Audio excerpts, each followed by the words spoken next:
Welcome to the Alex Jones Show. On this Thursday, December the 5th, 2013, I'm David Knight, and I'll be filling in for Alex today. We have a packed show. Alex is going to be joining us later in the show, but we're also going to be joined by Anthony Gucciardi, Leanne McAdoo, and Gigi Arnetta. We're going to be talking about a lot of breaking news today. You know, it's pretty appropriate that we have The Empire Strikes Back as our theme song here as we open up this hour, because the top story at Infowars.com right now is the Chinese state media is bragging of plans to establish a Death Star moon base. That's right. As Paul Watson says, it sounds like it's something out of The Onion, but they're actually serious about it.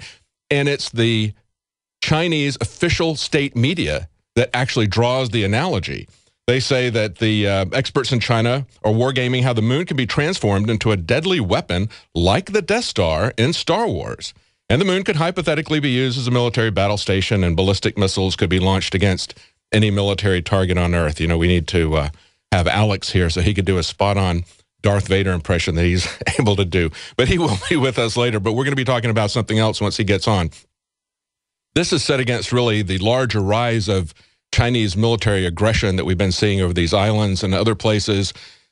Every government wants to build up its importance, and the Chinese government is no different from the American government. They want to make themselves larger and bigger in the eyes of their people, and they'll go to war if they have to. They'll create a war if they have to, and that's something that we have to be on guard against our very own government as well as other governments. But there's also a big story today about Obama.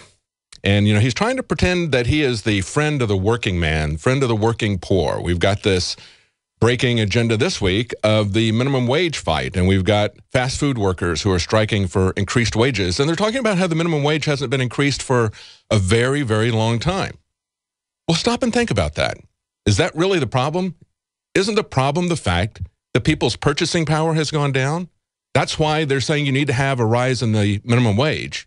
And what about the Trans-Pacific Partnership? As Obama is saying that he's going to help the working poor by raising the minimum wage from $7 to $9, and now he's talking about $10, and of course the people who are striking want $15 an hour minimum wage. As he's saying that he's going to raise that, he is secretly negotiating the Trans-Pacific Partnership, which is going to do what has happened to this economy is that we all know jobs have been transferred out of this economy. And as JFK said, when a rising tide floats all boats, well, we don't have a rising tide. What we have are trade deals that have basically drained the river. And what he's doing now is secretly negotiating the Trans-Pacific Partnership, which is going to do that to a far greater extent than we've ever seen that happen before.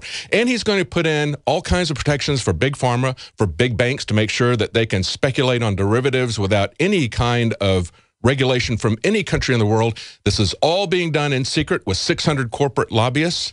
Nobody who's elected from any government is allowed to do that. And the Obama administration has put through fast-track trade negotiation so that one person can secretly negotiate this without any oversight from elected representatives in the United States. And this is happening worldwide. So while he's doing this secretly under the table, he's now proclaiming that he's going to stand up for the working poor, and he's going to raise the minimum wage. And of course, that's just going to set off more inflation. We see that the dollar, we're coming up to the 100th anniversary of the Federal Reserve. What's happened to the value of the dollar over the last 100 years? Well, it's lost about 99% of its value. And that's because of the Federal Reserve. It's because of government borrowing. And the Obama administration is bringing that on astronomically. So the root causes are there. Yet nobody is looking at the root causes. They simply see the superficial symptoms of what's happening. It's a real problem. It's a problem that's going to be shared by everybody throughout the economy. It's not something that's just going to affect the fast food industry. When we see high-paying jobs being moved out of this country, when we see the manufacturing base of this country being destroyed, when we see all wealth being transferred to the bankers, that's the fundamental issue. It's not the minimum wage. We're going to be right back. Stay tuned. We've got a big show today. Seeing Obama as a burgeoning dictator. There's opening talk on Capitol Hill. We heard it from someone from the Cato Institute. Usually these think tanks are very guarded. They're not throwing out over-the-top rhetoric about people being dictators, but we're hearing it from them. We're hearing it from constitutional law professors. And, of course, we're hearing it from the opposition. A lot of people are just going to dismiss this as partisan politics. There's a lot more to it than that. We've never heard these kind of charges being made before. And it's not just a matter of partisan politics. There are some real substantive issues. And we're going to be talking about that with Anthony Gucciardi as well as Alex Jones. I'm also going to be joined later in the show with Leanne McAdoo and Gigi Ernetta. There's a lot happening today in the news. We've got a top story on the Drudge Report. The Chinese government is openly talking about making a Death Star on the moon. I guess we should have that clip from Star Wars where he says, look at the size of that moon. They say, that's no moon, Luke. You know, I mean, this is exactly what they're drawing the analogy, not us. They're saying that experts in China are wargaming how they could turn the moon into a deadly weapon like the Death Star in Star Wars to attack targets on the Earth. We also see the CIA, this is also coming up in the news, we'll be talking about this later, funding a project to assign a number to everyone in India. Sounds like something out of the book of Revelations, doesn't it? It also sounds like something that the CIA and DARPA would be involved in, and they are. Their venture capital company, In-Q-Tel, is backing this effort to do it in India. Now, just like the rest of our foreign policy, do you think they're going to leave it there? Or is it a test case like Iran, like Afghanistan? We see those weapons coming home. We're going to see that weapon, and make no mistake about it, numbering everybody in a country is a weaponized use of information systems processing power.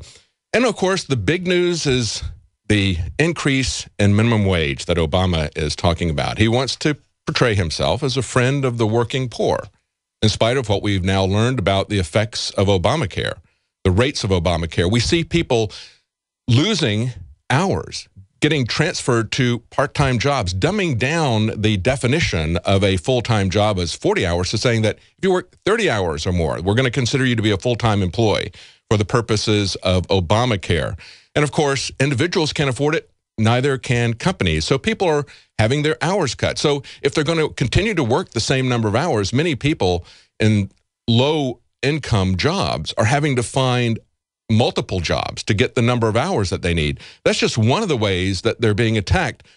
But of course, as all this is being done, as Obama is parading around, pretending that he's the friend of the working poor and he's going to raise the minimum wage, ignoring the fact of why the minimum wage has lost its purchasing power, at the same time, he's secretly negotiating a trans-Pacific partnership deal, which is going to further gut the economy as these past trade deals like NAFTA have done. Remember Ross Perot talking about that huge sucking sound? Well, it's going to get a lot worse because the Trans-Pacific Partnership steps up all of this activity that's been happening, and it adds other things, like it adds protections for banks to engage in speculative derivatives, prohibits any country from stopping that with legislation. It asserts the controls through copyright that CISPA, SOPA, ACTA, PIPA, all these failed pieces of legislation were unable to do. They're going to try to do that through this secretive trade agreement. So it's going to affect our free speech rights. It's going to affect ownership, not just jobs, not just wealth creation, but it's going to affect ownership. It's going to essentially move us further down this path of establishing a neo-feudalism where a few people, a 1% of a 1%, own everything. And that's including intellectual property. And all the rest of us are slaveholders on the plantation. So that's coming up. And at the same time that's happening, he's also talking about, we've also got Democrats who are talking about raising the federal gas tax. So this is a quote from Obama's minimum wage speech that he delivered yesterday. He went into one of the poorest areas of Washington, D.C., they say, and he said the combined trends of increased inequality and decreasing mobility pose a fundamental threat to the American dream, our way of life, and what we stand for around the globe. And I would say absolutely true. I would agree with that. Except that everything that Obama is doing secretly, without people paying attention, certainly not the mainstream press, is increasing the inequality and decreasing the mobility. Now, of course, you could say the mobility is going to be decreased if they give you a 50% raise in the minimum wage, but then they double your gas fees, your gas taxes. I think that that's going to decrease your mobility. But of course, that's not what he's talking about. He's talking about social mobility, being able to move up and down in the economic sphere. And that and inequality are what we're going to see happen with the Trans-Pacific Partnership and with these other things like Obamacare that are being put onto people. How are we going to have a healthy economy when many people are losing their insurance, being forced to buy mandated insurance that has a lot of sub-items that they don't need, and then they find that their insurance, their monthly insurance bill is the size of what their house payment used to be, or the size of a new car payment. That's going to have tremendous effect on everyone, on the entire economy. It's going to take everybody down. As I mentioned in the first segment, it was John Kennedy who said that a rising tide lifts all boats. Well, we're seeing the river actually drained by these economic policies that are in place with Obama and others. And we're also going to be taking your calls on these issues and others. I want to hear what you have to say about minimum wage and about the Trans-Pacific Partnership, especially because the people who are out there protesting about minimum wages, they really should be protesting the Trans-Pacific Partnership because that is so much more pervasive. That is the core. Or they should be protesting the Federal Reserve. They should be looking at the root causes of this. But people tend to get caught up in the shallowness of things. We've seen this. Max Keiser was just talking about Jeremy Scahill's new documentary, Dirty Wars, and that was exactly the point he made. He said, Scahill's documentary goes around and tries to put a face on the suffering of war and does a good job of it because it's a well-produced film. But it's very superficial and very shallow, according to Max Keiser. I haven't seen the film. I'm going on his review. He says it doesn't talk at all about the involvement of the banks. It doesn't talk at all about the involvement of the CIA. How can you not talk about the root causes of these wars and what is motivating these wars and really hope that you're going to have any kind of change? And furthermore, Jeremy Scahill kind of in this movie, Dirty Wars, according to Max Keiser's review, he says that he essentially gives a pass to the whole idea, the whole purpose of the war by showing a lot of dangerous people that really, in his opinion, need to be killed. So he's really kind of a neocon leftist. And that's not really surprising when you look at who he's going to be going to work for, this new globalist billionaire, Pierre Omai. I can't pronounce his name. We'll just leave it at Pierre Omai because that's kind of the reaction of everyone in the press when they see this. They just get all glassy-eyed and start talking about how wonderful this guy is, this eBay billionaire, because I guess they think that they're going to get a job with him. But there is something that the government can do right. We shouldn't discount everything that they do because we learn now that Afghanistan has set yet another record production of poppy. That's right, things used for opium and heroin. You know, they had only 10% of the world's supply under the Taliban, but after we came in and helped them, we've increased the supply to 90% of the world's supply is coming out of Afghanistan. That was just last year they had a record. Now they've got another record, and I guess, no pun intended, they have a chart here on this article from, let's see what's the source on this, it's CNS News, and it says Afghanistan opium poppy cultivation reaches record high. No pun intended. That's the reason why we're there, and you got to understand when you look at these wars, as the Jeremy Scahill documentary does, to ignore the involvement of the CIA in the drug trade in Afghanistan, to ignore what's really happening there, to ignore what the bankers, how the bankers profit from all of this, that is a very shallow, superficial analysis. But of course, if you look at that, if you want to look at what's behind all of this, then people like Jeremy Scahill will accuse you of being a conspiracy theorist. That's what he's accused us of being. Now, we've also got this story that I just mentioned from the CIA and their venture capital fund. This is the In-Q-Tel fund. They, if you remember, helped to start up a lot of companies like, for instance, Palantir. Now, Palantir has a program that they created called PRISM. They're saying that PRISM is not the PRISM that we learned about through the Edward Snowden leaks, and yet its functions are exactly the same. And their focus is really on the military-industrial complex and in terms of looking at people's data and moving that data together and looking at trends and collating trends, collating what a person is doing on this part of the web and this part of their life and collating that with other things and building relational networks. They've also were involved in trying to take down Glenn Greenwald. That was also a leak that came out from WikiLeaks, and we saw that Palantir was actively plotting to essentially assassinate his character. That's a very dangerous thing because, as Jesse Ventura has pointed out, they first assassinate your character and then they assassinate you, and we've had no shortage of people leaving veiled threats that Glenn Greenwald ought to be assassinated. So it's very troubling when we see In-Q-Tel and DARPA getting involved in a lot of these projects that they're getting involved, a lot of dark research. And I think one of the dark things, we see the robots that they're creating, and we've talked to Dr. Noel Sharkey just recently about the killer robots, but consider how they're looking at you as their inventory. And consider not only how they look at everything that we do, but now in India, they're assigning a number to everyone there. And this company that's called MongoDB, they have a name for it. It's called Aadhaar. And they are going to assign a number to everyone in India. And do you think that's going to stop there, or are they going to bring it home? We're going to be right back. We've got lots more news to cover, and we're going to be talking to Alex Jones later in the show. Stay tuned. And we're going to be talking about the world waking up to Obama's dictatorship. And it's not just his dictatorship. We see that millennials are now waking up to seeing what's going on with the quote-unquote Affordable Health Care Act. They're seeing that it's a massive transfer of wealth from one generation to another. But of course, the biggest transfer of wealth is from the middle class of America to the insurance companies who wrote this. That's what Alex has been saying from the very beginning, that it was the insurance companies that were writing these regulations. And now we see how that's playing out. We see that the stock trends, as Adon Salazar wrote an article on InfoWars showing that their stock prices had gone up by, on average, about a factor of 2 to 5, just like we see the many reports of the insurance rates that people are seeing going up by a factor of 2 to 5. They knew exactly what was going to happen with this. They knew exactly where this was headed, and it was built into their stock price.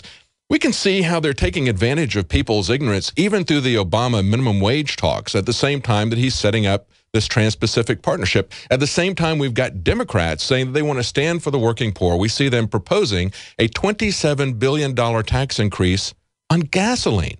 Who's that going to affect the most? Of course, it's going to affect the people at the lowest level of pay jobs. They're the ones who have the highest percentage of their income in fuel taxes. And as part of that, we've got that on Infowars.com. It's Democrat tax per mile scheme surfaces again in Congress. So it's not just raising the taxes per gallon of gasoline by about 80-some-odd%.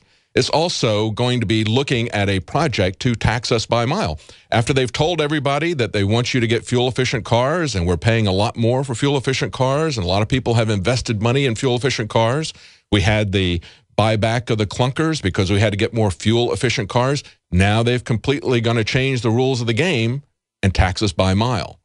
So those fuel-efficient cars are not going to be as, of course, they're going to not get rid of the other tax. So they'll still tax you on the gasoline that you use. They're just going to add this additional tax because they want to grind you into the dust. And that's necessary when all power and all wealth is being transferred from everyone to Washington and to the corporations that they work for.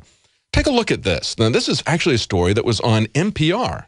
And they were talking about how banks are charging some people for their early pay loan. They get kind of a payday loan. So they're out of money. They have to get an advance on their paycheck.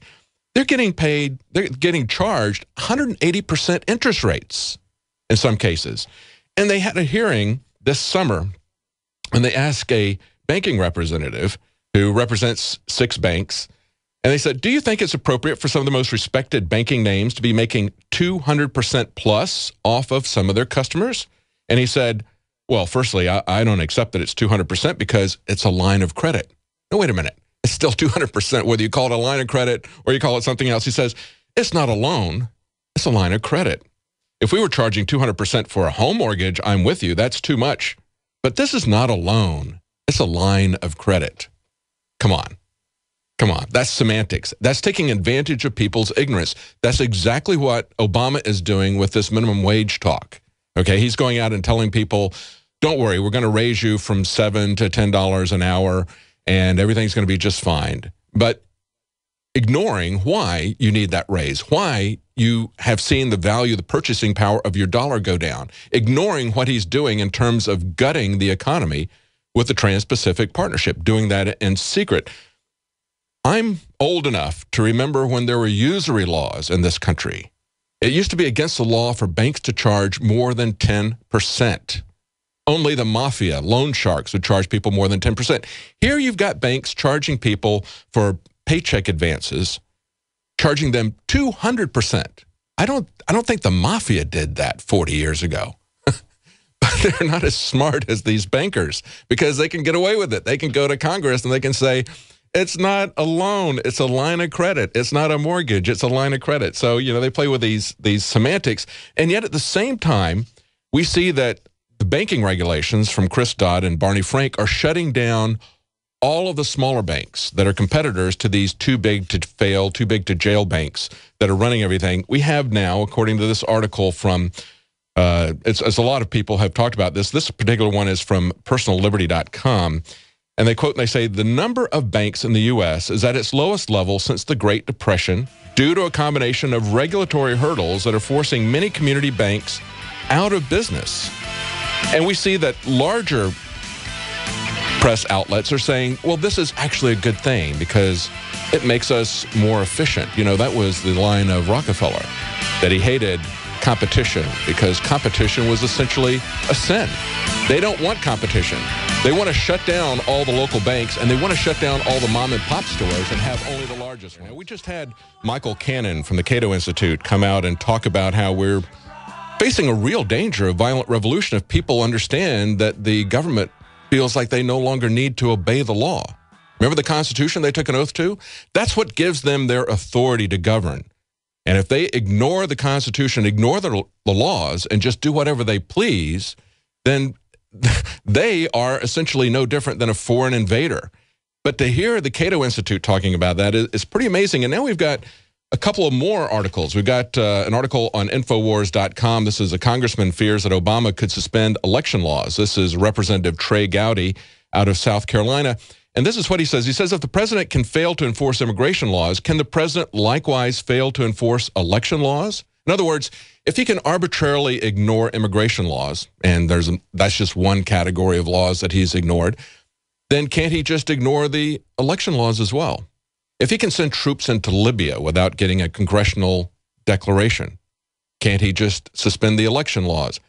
If he can get his signature piece of legislation like Obamacare passed, and then he can arbitrarily say, well, I'm going to extend the deadline for this class of company, I'm going to extend the deadline for individuals, is that any different than a dictator? A dictator is somebody who essentially, if you look at the meaning of the word, right, it comes out of dictate or speak. And so essentially a dictator is someone for whom the law is in his mouth. There is no external written controlling legal authority, as Al Gore famously said one time. There is no controlling legal authority here. That's about the best description of Washington I've ever heard.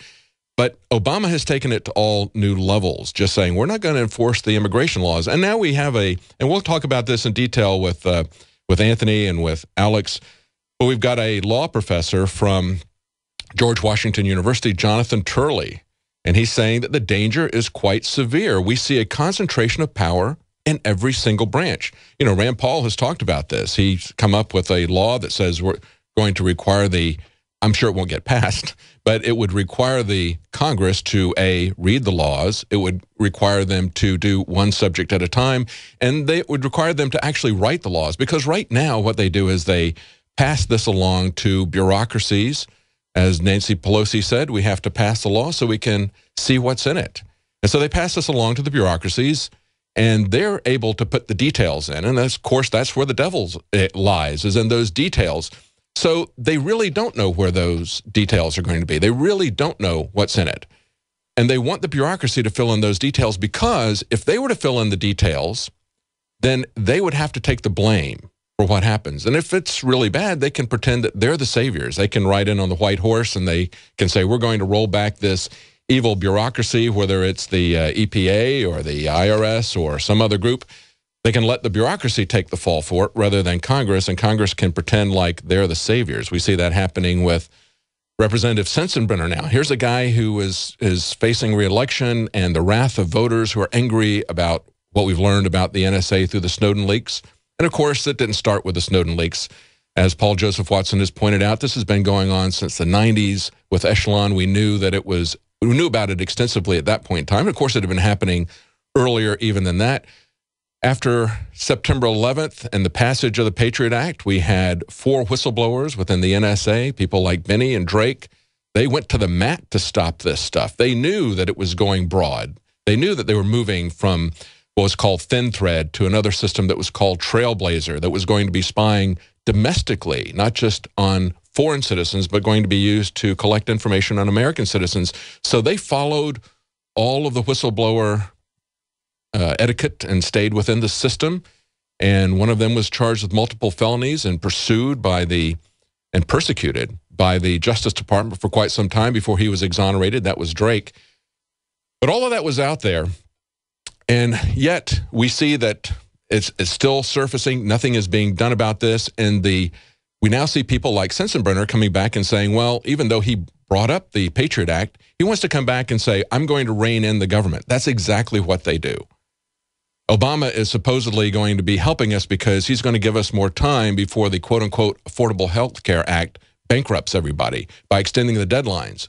But he won't do the fundamental reform, which is to basically gut the thing and have something that is actually a free market, which we didn't have in healthcare before.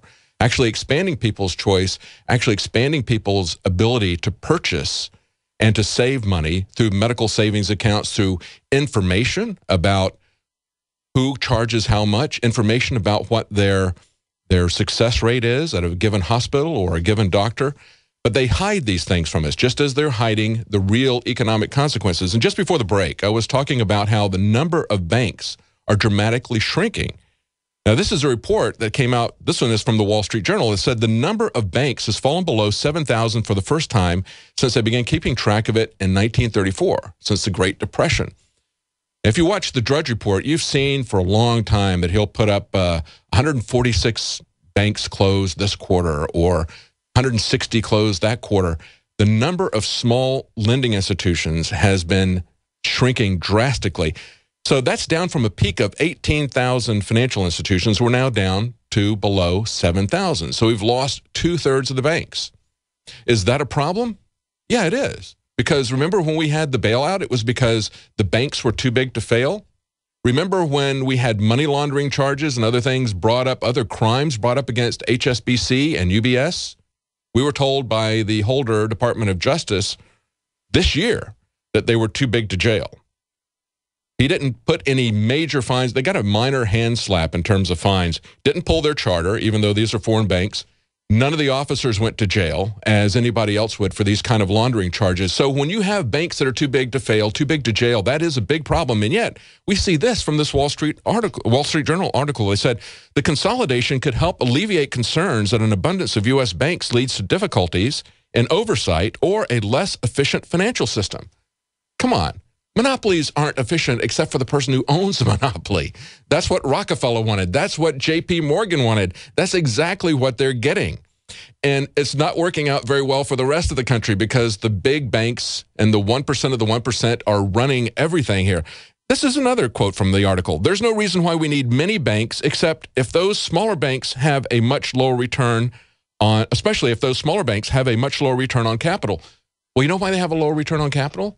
Because they're not charging people 200% interest rate on payday loans. They're not ripping people off like the big banks. There's talk now that they're going to charge people for depositing money. And we've seen various schemes like that from Bank of America, from J.P. Morgan or Chase, Morgan Chase. That's what the banks do when they get control. And that's a major part of the Trans-Pacific Partnership Agreement that is being worked on. And, of course, Obama wants to have that done by the end of the year, just like he wants to have this increase in minimum wage done. So as he gives with one hand a little bit to some people that think that he's on their side and in their court, he is gutting the system with the other hand secretly and under the table. Now, we've got a story here that completely changed the direction that we're going from banks to looking at what's happening with the police state. And this is something that I saw really, really disturbed me. This is a 14-year-old who was tasered in the face. Absolutely amazing pictures. If you can see this, it's absolutely amazing. Both eyes are blackened and swollen. He's got contusions all over his face. It's horrible. He was shoplifting $31.93 worth of merchandise from a Walmart. Now, he was handcuffed, and he tried to run away, and they tasered him in the face while handcuffed. And his mother was told that she could not see him for quite some time. It says the extensive lacerations, bruising, and black eyes were allegedly the result of him having been tasered and fallen to the ground on the pavement. Except if you look at his face, both sides of his face are beaten up. His mother believes that he was beaten while handcuffed. But to taser a child in the face like that, can't they run him down? I mean, are they that out of shape? If they're that out of shape, why are they in the police department? But listen to the excuse that they gave here.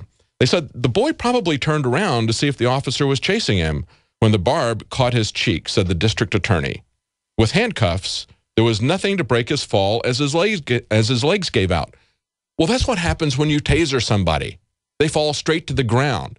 We've got another 17-year-old in Bastrop here just outside of Austin who was tasered because he was standing in the way of a cop who wanted to get to a fight between two other people, two girls who were fighting, and just tasered this kid in the back, according to the witnesses who were there.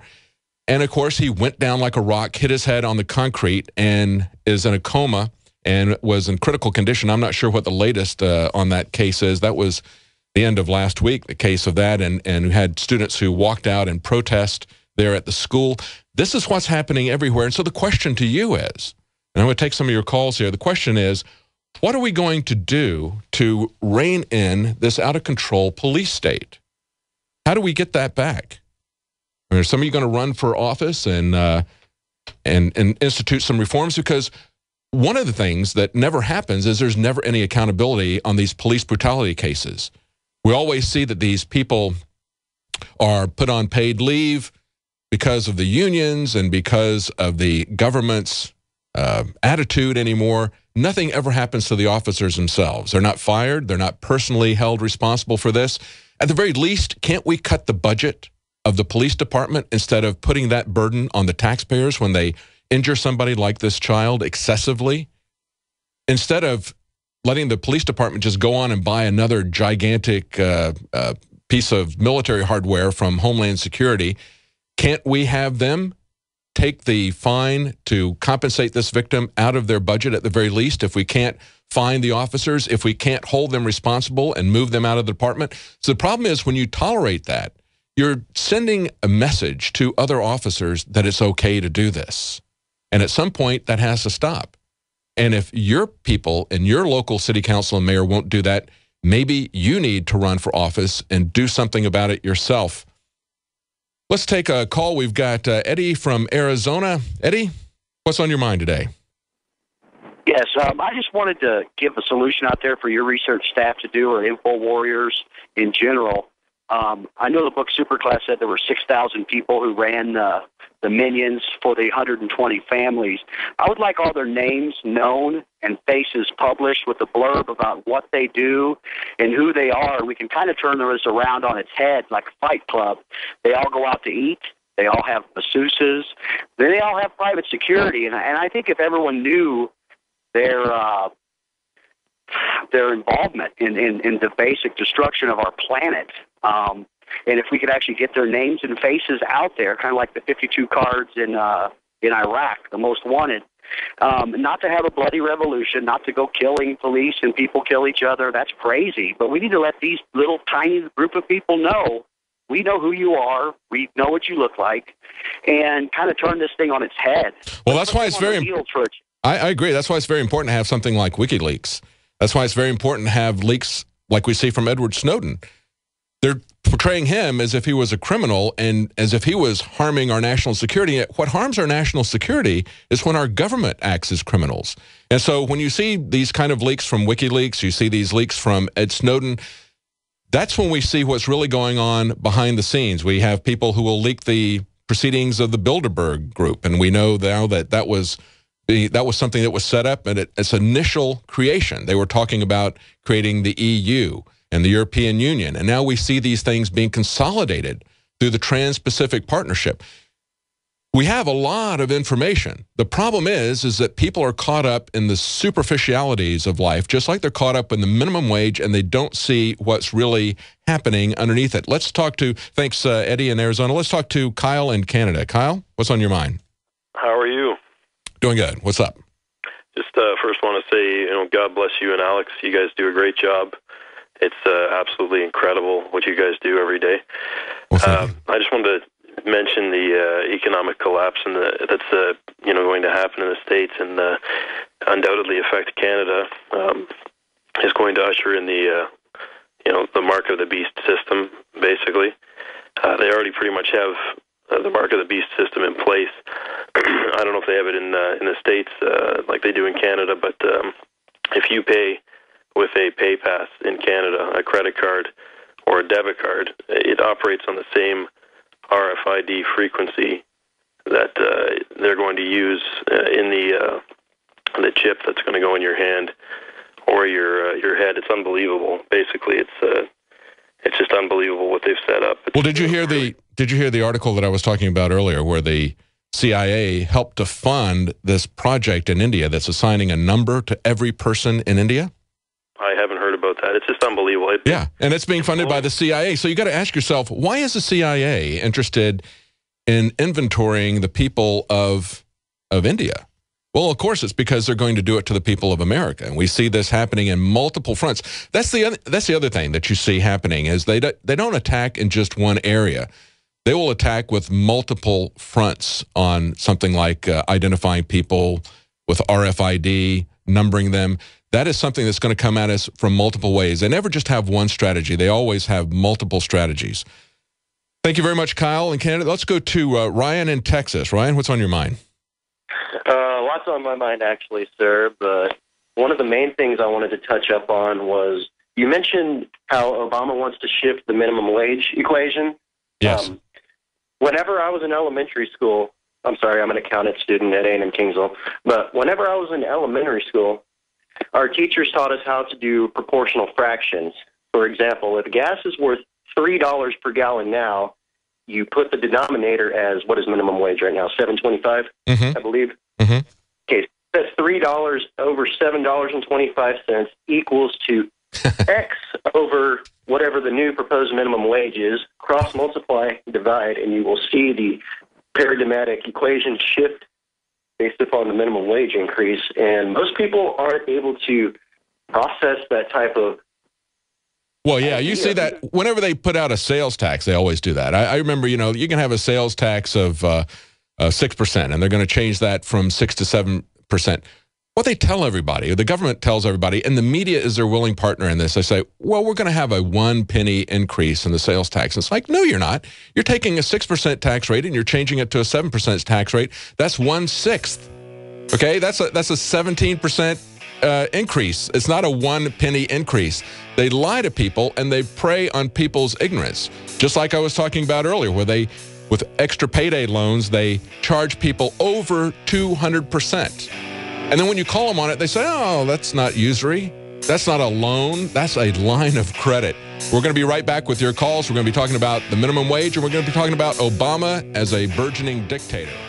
Obama as dictator. That's increasingly how he's being seen in Washington, and it's much more than just partisan politics. There's some real substance to this. There's a real departure from the rule of law, and there's a tremendous concentration of power, and we see an exponential rise in the number of executive orders. So we're going to be talking about that in the third hour with Alex and Anthony Gucciardi. And we're going to be joined in the next hour with Leanne McAdoo and Gigi Arnetta, also on the staff of the Nightly News. That's where you'll normally find me. We have Prison Planet TV. This is a good time of the year to sign up for Prison Planet TV and support that. Every night through the week, we have a news broadcast there. It's something that you can share with friends and family. Up to 10 people can listen to that at the same time, and it helps to support our operation. That's what funds it. It's a great way to get the word out, and you'll find on Prison Planet TV, as a subscriber, you'll have access in HD quality to all of Alex's documentaries that he produces are there. So it's a great way to wake people up. It's something that you can pass around as a gift this time of year. Now, also, I want to let you know that we have Survival Shield is now back in stock. That's the nascent iodine. You may not realize that it used to be 40 years ago that people got at least 725 micrograms of iodine on average a day just through baked goods, because they used to use iodine in the processing of baked goods. They took that out. And you know what they did? They substituted it with bromides, which are harmful to your health. So there's a deficiency for most people. Unless you eat a lot of seaweed, a lot of seafood, you don't get very much iodine. It's essential for brain health. A lot of people in the office who take this can actually feel the effect, feel it in their pineal gland. I don't get any feel out of coffee, though. So I'm not typical of most people. I can have multiple canisters of coffee and I don't feel it. But I know the importance of iodine. And just like any other supplement, I know that I'm not getting, as something that I need to supplement my diet with, I'm not getting enough of it in my regular diet. The American diet has changed quite a bit in the last several decades. And if you're aware of what's going on with it, you're aware of your need to supplement. And you can pick that up right now. It helps also to support our operation. It's an important thing. It's InfoWarsLife.com. You can find our health products that are being developed there, as well as ProPure Filter is now still has a 20% discount on it at Water20. I think you can still get that offer. That's on the website there at InfoWarsStore.com. Now, we were talking just before the break about the effect of minimum wage. And, of course, it's a very important thing because, according to statistics, 70% more college grads are earning minimum wage than a decade ago. And the U.S. economy, even though it's recovered 5.7 million jobs out of the 8.7 million jobs that were lost, 60% of all those jobs have been at the low-income wage. So if people lose a high-paying job in a factory, and they now get another job at a low-paying fast food industry, as far as the government's concerned, that's not a problem because we're just looking at the jobs, right? But it is a big problem because we see our country being transformed from a manufacturing society to a service economy. And we were told for a long time that was going to be great because we weren't going to have the pollution issues. We're going to push those off onto China and the third world. And of course, we see that they have tremendous pollution there because there's no laws protecting the people who live there. They've got them working in unbelievable slave conditions.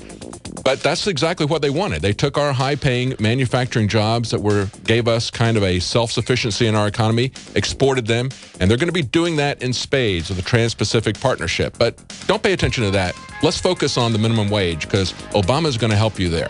We're going to be right back, and we're talking about that a little bit more in detail with callers. Stay tuned. 14-year-old boy being tasered in the face while handcuffed by police. His crime? $31.93 shoplifted from Walmart.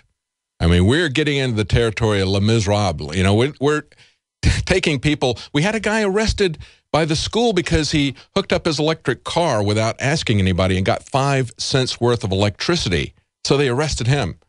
The police state is out of control in America. And we can't just look at these superficial aspects of it, the brutality that we see of it, or children getting tasered in the face instead of being talked to or chased down or whatever. We've got to look at what's underneath this. And part of what's underneath this, of course, is the money that is being made out of the prison industrial complex.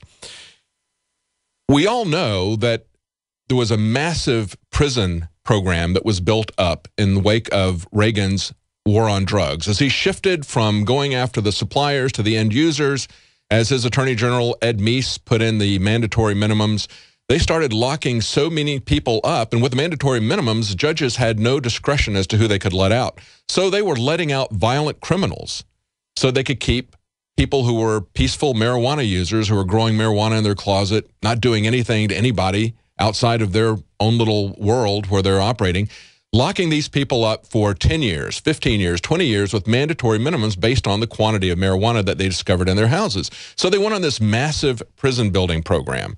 And, of course, the prison bed guarantees we see in many cases has been reported on by, if you will, mainstream media even talks about this. Huffington Post, 70% occupancy guarantees in California. Many other contracts with private prison companies have language that mandates that they get at least a 90% prison beds be filled.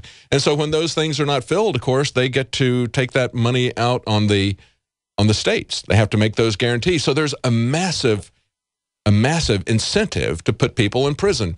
So just like we were talking about before, if Jeremy Scahill goes out and does a documentary on the dirty war, and he talks about the death and the suffering of our foreign policy, but he ignores the root cause of it, the profits behind it. He ignores that the CIA is getting record high profits from the drug trade in Afghanistan. Hit a new record this year, 2013, a bumper crop of opium products for heroin. So if they ignore that sort of thing, if they ignore what's really driving that, if we ignore the fact that we have these private prisons that are demanding that people be locked up for nonsense, we're going to continue to see 14-year-olds tasered in the face. We're going to continue to see people thrown in jail for, quote-unquote, stealing 5 cents worth of electricity. It's absolutely amazing. But, of course, people are not looking at what's behind things. That's what we've been talking about with the minimum wage. It's nothing but a head fake. And we've been taking some of your calls on that. Real quickly, let's go to Frank in Michigan. He's been holding for a while. Frank? Greetings and salutations, David. It's an honor to speak to you today. Thank you. Thank you for calling. What's on your mind? What's on? Oh, you were talking about the police state, and, real quick here, I was in federal prison. I'm not a horrible person. I was actually a member of the Michigan militia when Oklahoma happened. They raided my house and found a .22 rifle locked up in my gun cabinet, and I had to do federal prison time. I lost all my gun rights, and it was really all technicality stuff. But anyway, in federal prison, they have a faction called Unicor. And there is an army of prisoners building stuff, signs, all for local municipalities and all this stuff. So there is a gigantic profiteering going on in the prison system. Yes. I was locked up with guys who were 70 years old getting 10 years for pulling in a ton too many eel off the, out of Watertown, New York, out of the bay there. Stuff like that. And us as listeners, as citizens of the United States of America, we have this information. And and I know, we go out there and we try to tell people stuff, and they look at us like kooks. So a lot of the listeners and a lot of the people who are involved in the resistance here, it's alive and well here in Michigan. A lot of liberty lovers. Well, thanks for letting us know. Away from telling other people. We got to tell people. We can't be scared. We got a hard break. Hang on, Frank. We'll be right back. Under the headline, PLA dreams of turning the moon into a Death Star. This is a quote from the Chinese officials. They say the moon could be transformed into a deadly weapon like the Death Star in Star Wars. Things just get more and more bizarre. But I wanted to keep Frank from Michigan on the line. We just took his call in the last segment. I know a lot of people are getting a news segment in the first 5 minutes. And Frank was telling us about his experience in prison and how they were using prisons for slave labor. Now, that's nothing new to our listeners. Alex has talked about that many times, but I wanted people to hear somebody who's actually been there and done that and seen it. Frank, what were they building at the prison where you were working? And tell us a little bit about what kind of wages people were getting paid there. They were getting paid, the top wage was 25 cents an hour, and that was at McKean Federal Prison in Pennsylvania. And they had us making furniture, stop signs. This is a giant industry. They have a welding shop. They have a metal manufacturing shop. And each federal prison has Unicor, and that's the name of the segment of the prison that they have you doing this for. And it's a huge industry. It is absolutely unbelievable, and it is slave labor. And, that was years ago. It's been 15 years now. And now when we talk about FEMA camps and the such and the setting up of things like that, yes, if you look at a minimum security federal prison, you're looking at a FEMA camp in my mind. I mean, it was an unbelievable industry. Yeah. And paying people 25 cents an hour. So there you go. I mean, we want to talk about minimum wage, but let's take a look at this prison thing. Now, according to this article here from Huffington Post, now they do put out some of the facts correctly. They say that there is a prison bed guarantees that range between minimums of 70% and going up to 90%. So that's a guarantee. And if they don't fill the prisons, then the private prisons will charge the state. And they sum this up by saying such requirements create an incentive for policymakers to focus on filling empty prison beds. Of course, it's about money. See, it's about them not having to pay extra money to these private prisons, although they're paying them a lot per prisoner. And then the prisons, the Unicor, as Frank just mentioned, is paying the prisoners 25 cents an hour to work as slave wages. And we like to think about the fact that we've got better working conditions here. We've got a minimum wage, and we're somehow maybe better off than the people who are in Foxconn. But look at the prisons.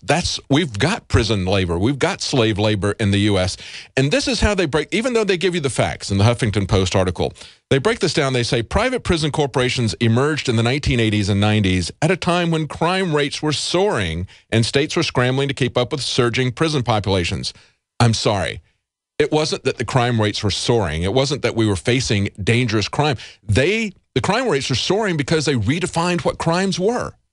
They took victimless crimes, like people growing marijuana in their closet, and they made that a mandatory minimum, which meant that things that you and I would think of as real crime, like people who were rapists or violent criminals would be turned out into the street so they could lock up these people who were passively growing marijuana in their closet. That was what the quote-unquote crime rates were soaring in the 1980s and 1990s. I'm surprised they wouldn't point that out. This is Chris Kirkham, and this was back in September this year when we did this article. But that's exactly what Frank is talking about, how we've got prison labor here, and nobody sees that. There's very few stories that are done on that by the mainstream media. Of course, everybody's going to be talking about Obama's compassion for the poor, the working poor, and how he's going to raise minimum wages, but they don't talk about the reality of what's hidden in this country. Aaron in Nevada, what have you, are you there? Oh, he did. Okay. Let's go to, let's see, what's our next person here? I'm going to get my glasses on. Mark in Texas. Hey, Mark, are you there? Yeah, hi, David. What's on your mind? A couple of things. First of all, about as far as the police state goes, one thing I think we should really start doing is we start to drastically cut the police forces in this country and start replacing them with volunteers and, people doing kind of like a jury duty type of deal, and, and maybe reserves and all that. And start taking away some of that power. For one thing, why does a police officer, especially in Texas, where pretty much the population is armed, prepared to defend themselves, why do you need police officers to have off-duty authority? They don't need it. They shouldn't have it. It actually takes away from the, we're equal under the law. There's no need for it. And as far as states like New York or maybe New Jersey, and a lot of California now, people got to demand their Second Amendment rights, and then they won't have to count on such large police forces and powerful police forces in the first place. Well, I agree, but that's something that's very different than what the federal government wants, because the federal government is pushing this buildup. They're pushing the fusion centers. They're pushing the militarization of the police, bringing the weapon systems and the vehicles that we've used against urban populations in Iraq and Afghanistan, bringing those home and encouraging the police to not only hire more police, but even more troubling is the mindset that they're encouraging in the police. And this is very much visible when the InfoWars crew went with Alex up to Dallas at the protest of the shutting down of the First Amendment around the JFK assassination up there. You could see the attitude of the police there, and you could see that these police who came out and immediately started shoving and punching people without giving them any warning after the other police had let them into the area and they were waiting to proceed to the next checkpoint. These cops come out of the Homeland Security van that was there. You can see it in the video. They come out of there. So these are the Dallas sheriffs who are coming out of Homeland Security. It's a perfect metaphor for what we see happening in reality throughout the country, and that is the federal government changing their rules of engagement, if you will, with the civilians. We even talk about it in that respect. They call people civilians as if they're military. Everything that they do is on a military model. So let's go to Howie in Pennsylvania. Howie? Hey, buddy, how you doing? Doing good. How you doing, Howie? I gotta tell you, everybody loves when you host the show, man. But man, I gotta tell you something. I watched a VH1 special. It was called "The Fabulous Life of Billionaires." My God, it made me sick to my stomach, man. Yeah, we really are screwed. I mean, with the mega yachts and the huge palaces and everything. I mean, they are dug in. I mean, there's no way to remove them. I mean, some of them, they're mega yachts. They got their own submarines and bulletproof windows and anti-missile defenses on it and everything. I mean, what do you do, man? Well, when I look at these protests in the Ukraine, and there's an article on InfoWars, mass unrest in Ukraine amid supposed tug-of-war between the EU and Russia. Now, when you look at these videos of what's happening with the police protests, what I was pretty amazed to see was a massive, massive group of protesters coming up to a police barricade, a police line, and they had some concrete barricades there. And the protesters had a bulldozer.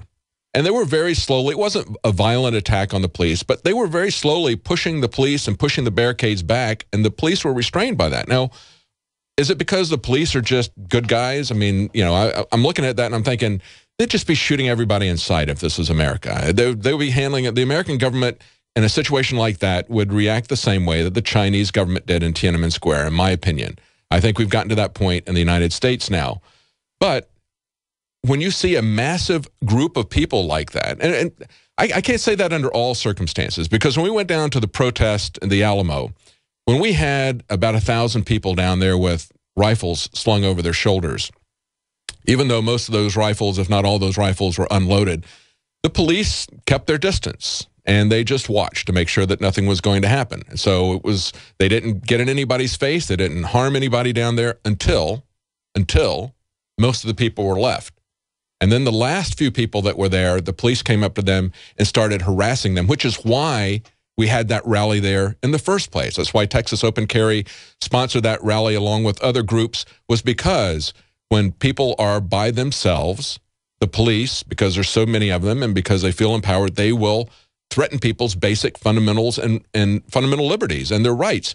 But when you have a massive group of people, just like we saw in the Ukraine, the police will keep their distance in most cases.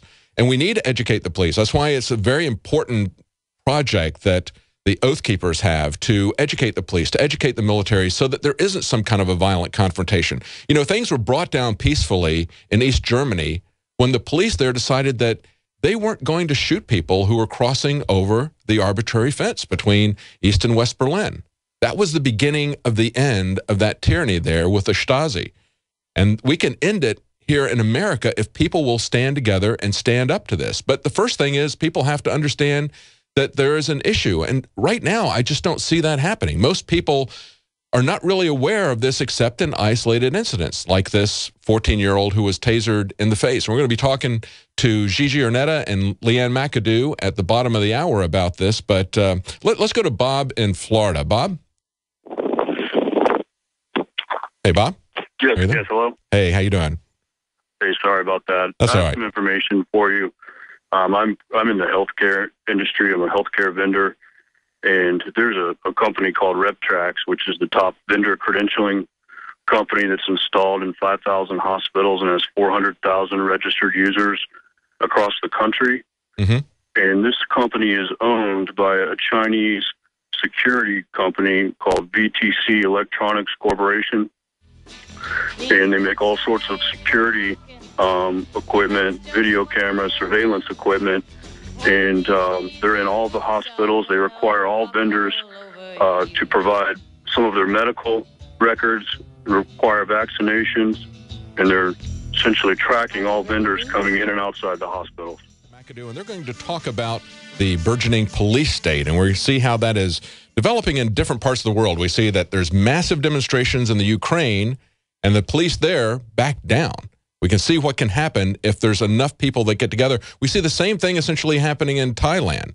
In Thailand, they were told that they had a bulldozer just like the people in the Ukraine, and they were told that if they used that bulldozer, the police were going to shoot to kill. Now it appears that they've had second thoughts, and that government has blinked and backed down. There is strength in numbers. We've seen it in our protests. We've seen where in the protests in Dallas, they shut down a free speech around the JFK commemoration. We saw that the police moved on people, the police that were being backed by Homeland Security and the feds, moved on the crowd when it was at its smallest, in the rain and in the cold, and after people had been there for quite some time. We saw that happen at the Alamo in San Antonio. They didn't move against 1,000 people carrying rifles, but when you just had a few straggling around there, they no longer respected their right to open carry, which is a legal right here in Texas.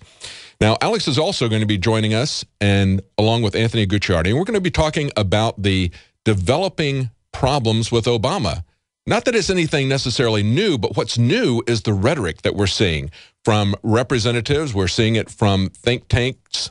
We had Michael Cannon with the Cato Institute talking about the fact that if Obama keeps ignoring the laws, that could cause a violent revolution. We see a law professor from George Washington University, Jonathan Turley, a very respected law professor, saying that the danger is quite severe from Obama. The problem that we have with the president is that he's not simply posing a danger to the Constitution, he's becoming the very danger the Constitution was designed to avoid.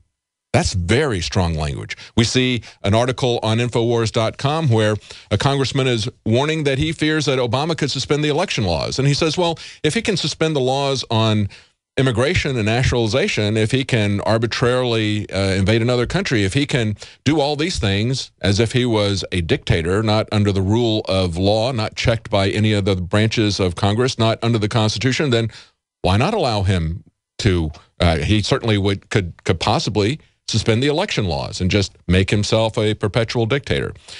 But in this segment, I want to take your calls. We've been talking about a lot of things. We've been talking about the minimum wage increase that Obama is putting out there, which I think is really truly a head fake if you want to ignore everything else that's happening in the economy, the secretive Trans-Pacific Partnership trade agreement that he's negotiating.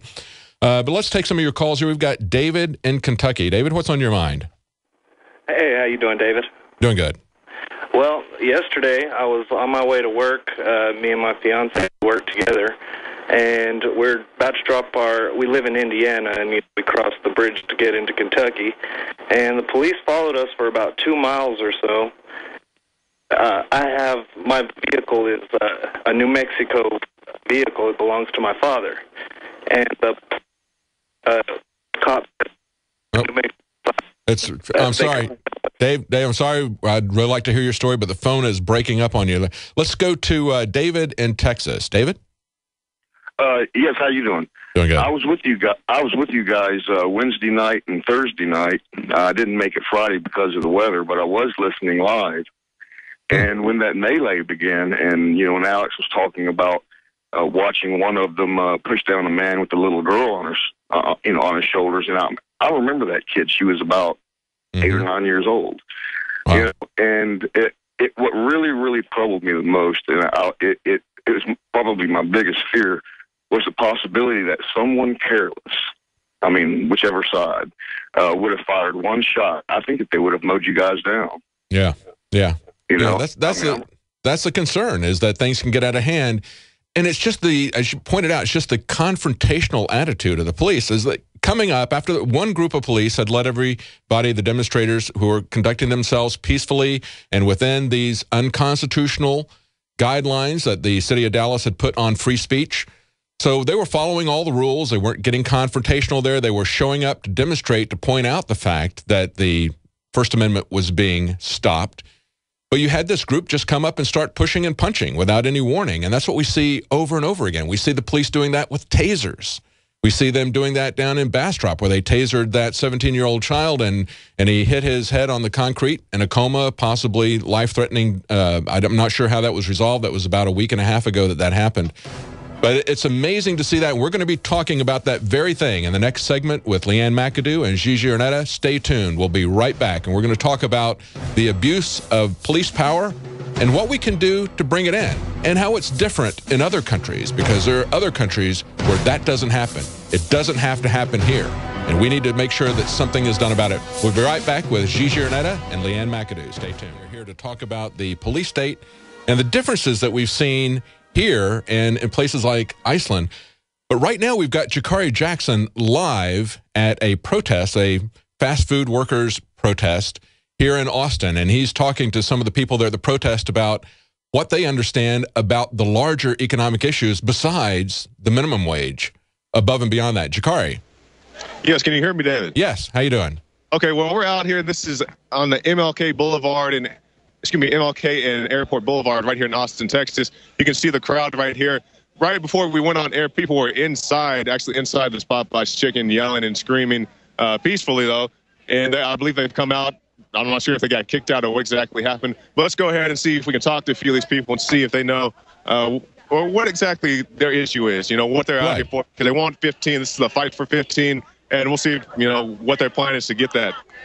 Excuse me, sir. What brings you out here today?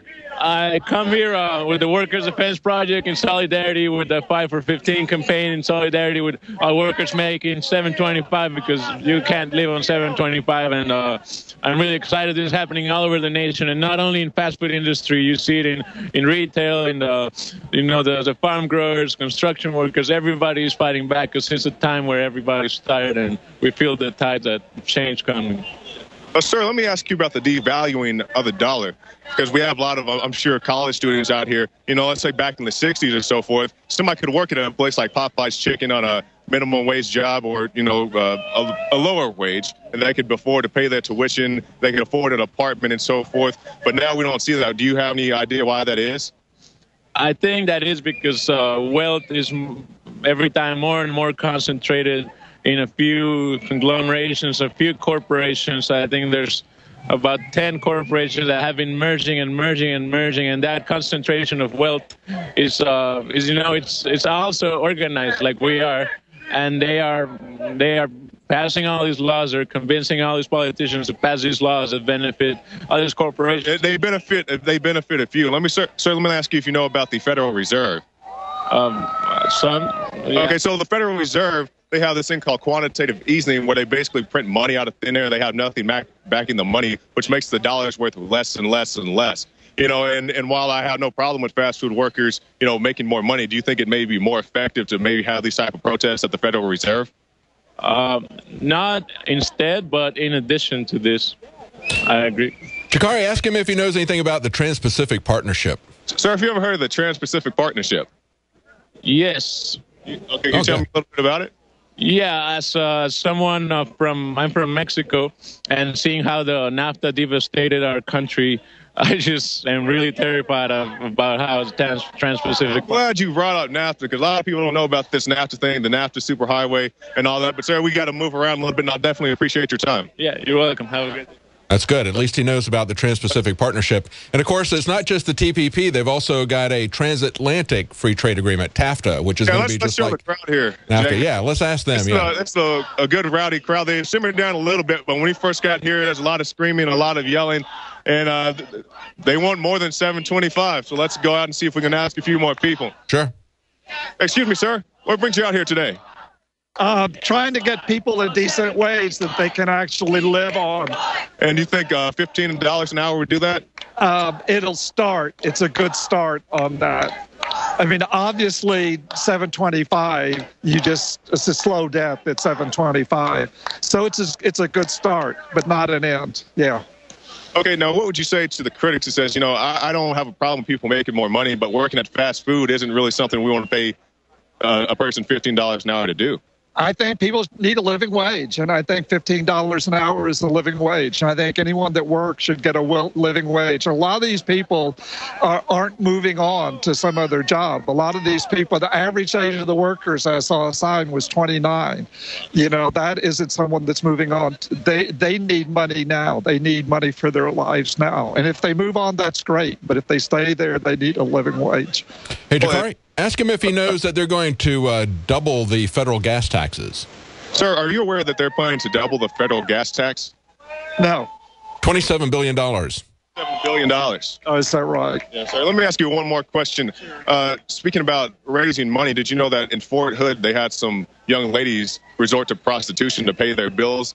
And, people are saying, if that's what the soldiers have to do, do you think the soldiers need the money more than these guys here at the fast food? I think they all need money. They all need money. All right, thank you, sir. How you doing, man? You got your GoPro there. Tell me what brings you out here today. Just showing some support, man. Hoping to get the minimum wage raised up. If we can, great. Hopefully, if not getting it to 15, we can get it at least a little closer to that. Do you work here at fast food? No, I don't. I'm from San Antonio. I just came to show some support. Great. Yeah. Okay, now, one of the concerns is, maybe people aren't living within their means. We see Black Friday, people out going buying Xboxes and PlayStation 4. Do you think that's the issue with the issues going on today? If people could show more restraint with their spending, I'm pretty sure there would be some change in their life. But people are going to buy what they want to buy when they want to buy it. And about people.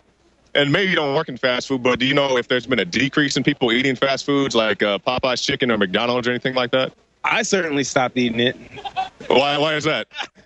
Well, just because it's really unhealthy for you, all the ingredients in the food. Yeah, that's what I want to ask you about GMOs. Do you think GMOs is maybe affecting things? In a big way. I personally, I'm not a scientist. I didn't study it, but I've done a little research on the web and looked some stuff up, and apparently they're very bad for you. A lot of negative side effects can happen when you start eating them. And I just got back from Italy. I was there for 3 months, and I completely changed my diet.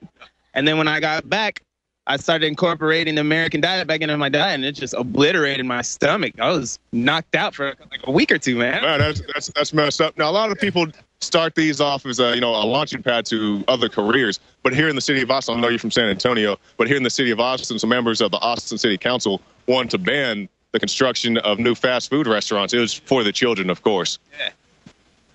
I don't think that would be that bad of an idea. I mean, we have so many already on almost they're on almost every street corner. You have a fast food restaurant, different kinds, and I think the quality of them, they're just going lower and lower.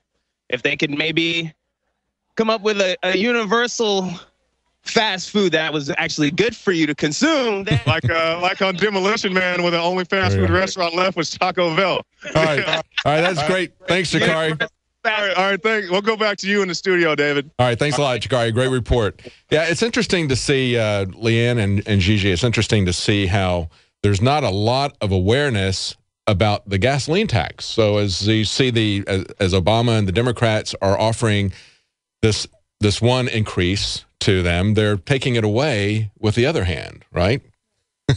Just to see that out there, it's also just another blatant difference between America and Iceland. You don't have the people there fighting for a wage that will allow them to live a decent, not even a decent life, just to pay their minimum bills to survive.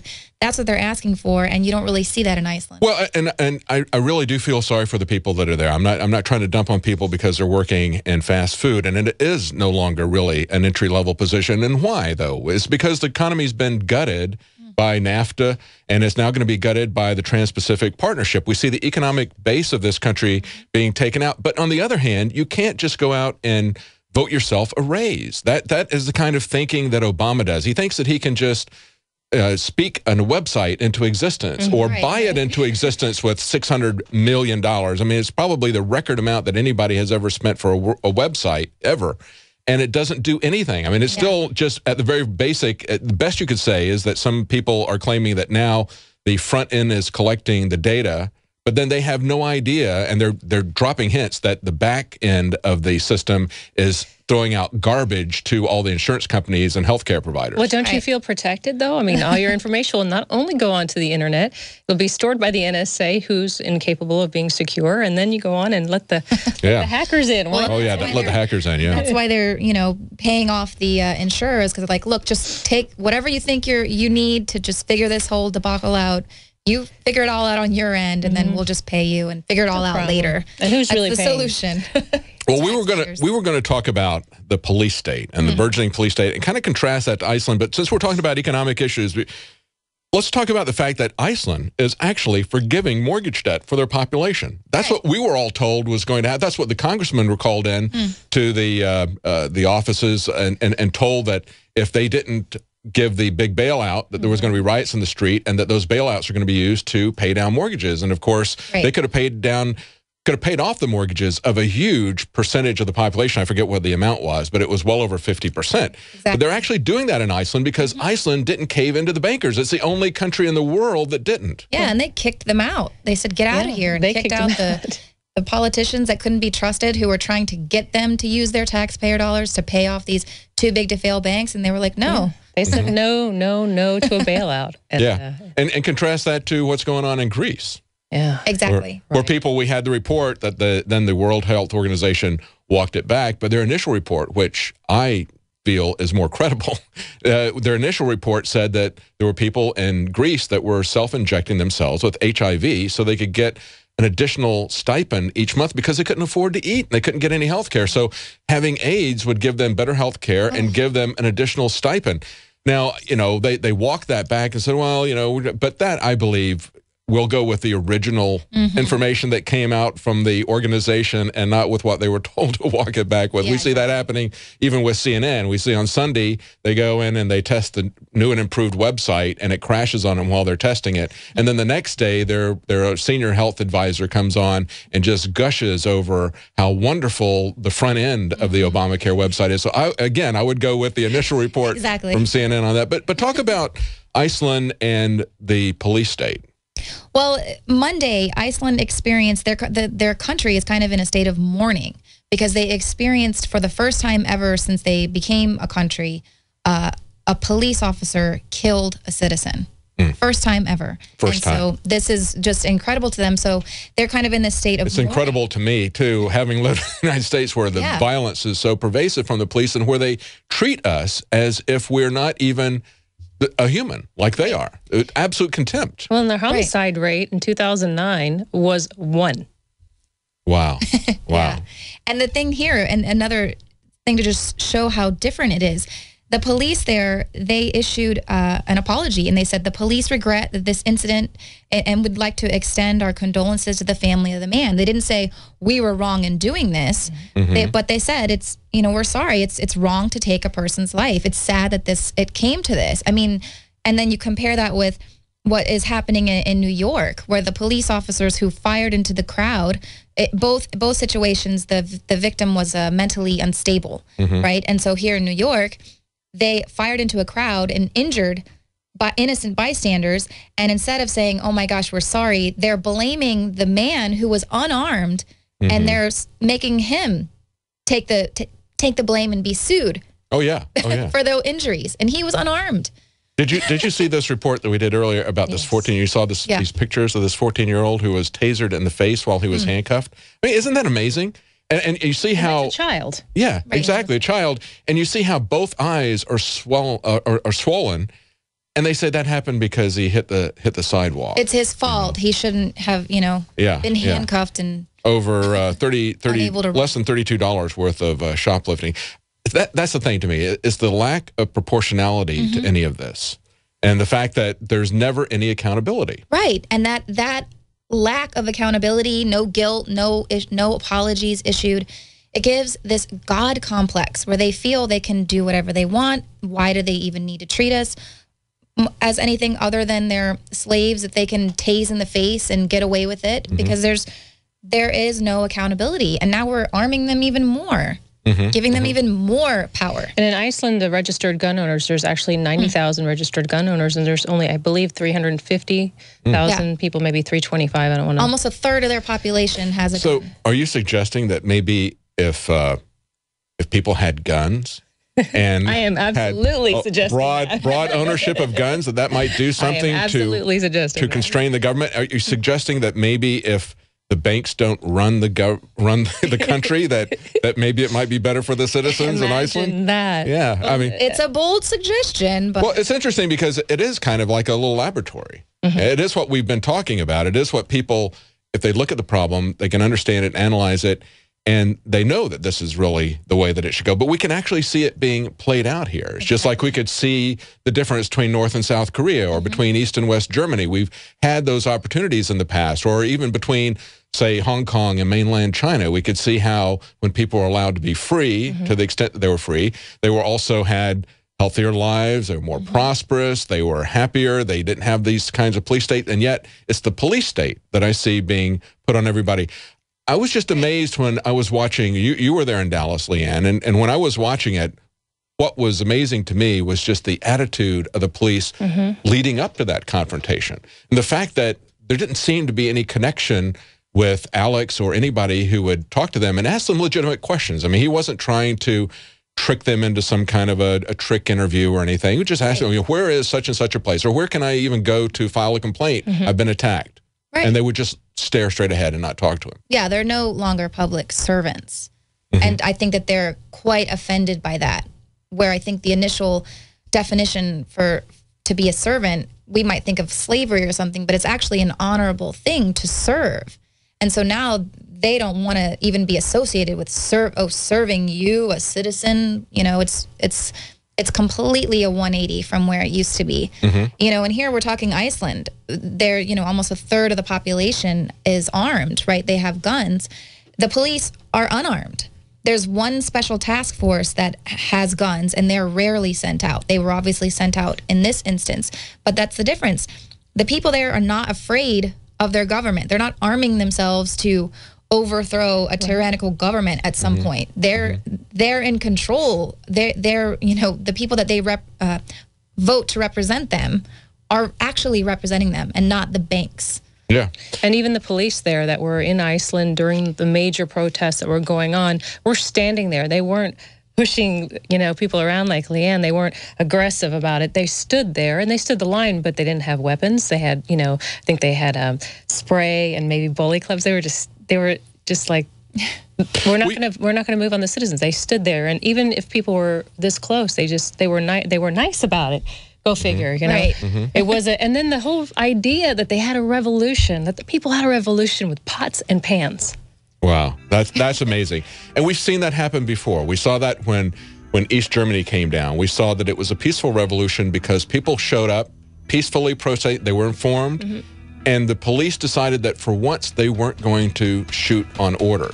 And that's what's necessary. It's for the police to understand that they're creating a world that they're going to have to live in, as Alex has said so many times. We're going to be right back with Gigi Arnetta and Leanne McAdoo. We're trying to get a minimum wage increase. We can't just vote ourselves an increase, but Obama seems to think that he can just suspend reality with his dictates. And we're going to be talking to Anthony Gucciardi and Alex Jones in the next hour about the increasing accusations of Obama acting as if he's a dictator. Even one congressman saying that he's worried that Obama might suspend the election law because, after all, he suspended these other laws. He particularly pointed out the immigration laws. And Gigi, you had an article here about David Dewhurst, our lieutenant governor. I did, but I hate to jump to that now because tonight you mentioned it about Obama. He put up a special election committee. It was an executive order this year, and I don't know if anyone was awake for that. If you go to the executive orders on the White House page, that you mentioned that. It's very interesting that he put together a special committee and then even altered the numbers of the amount of people that he had on that election committee. So yeah, I smell a rat.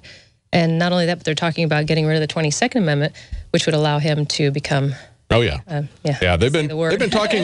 Well, it's kind of frightening because they've been talking about that for a long time, even for Arnold Schwarzenegger. I mean, they would love to have a perpetual president up there, and one party or the other is bound to do that pretty soon.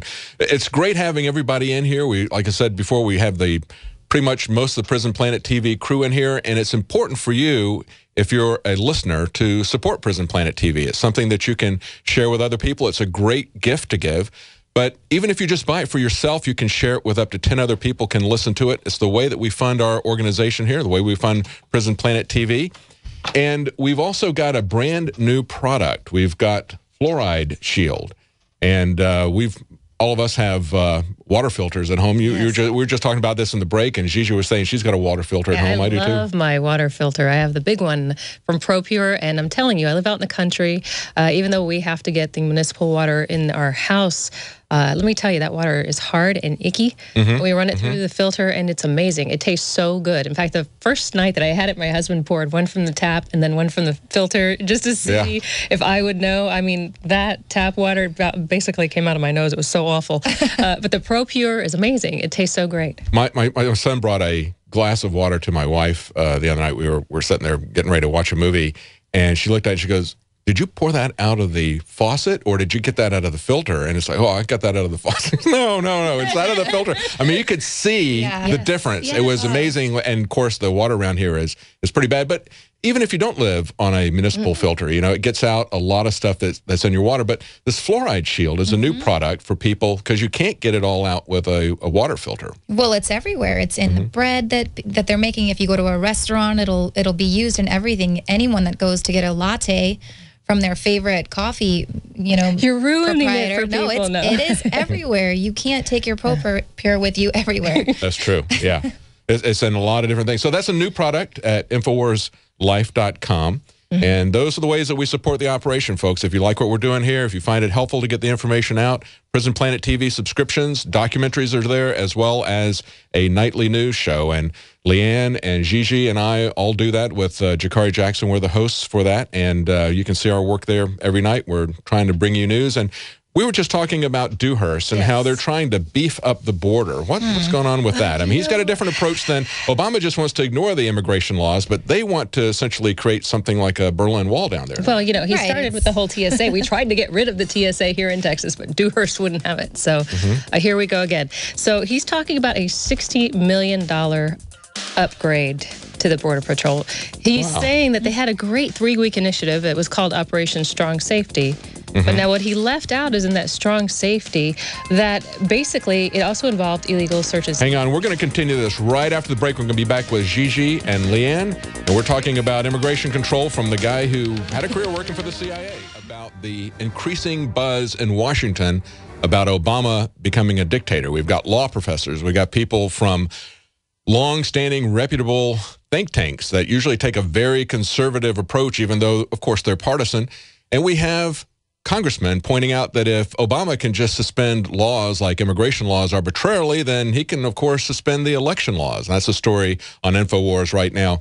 And we were just talking before the break with Gigi Arnetta about the different approach that our former CIA lieutenant governor here in Texas, David Dewhurst, has towards immigration control. What's he proposing to do? Oh, 60 million more he wants for the Border Patrol. He wants to have this incredible, as he calls it, saturation. But what he left out, and McGraw actually pointed out, is that he had search and seizures of cars in this 3-week awesome operation that they had. So he's not talking about that, but McGraw saying, "Oh no, we're not going to do that this time. We're not going to." And the thing is we've done reports. InfoWars has reported before on Border Patrol, and they're just standing there. You know, people just come on in. Well, we have this situation now in America where they're not really. Just come on in. Yeah, there we are up there on the video.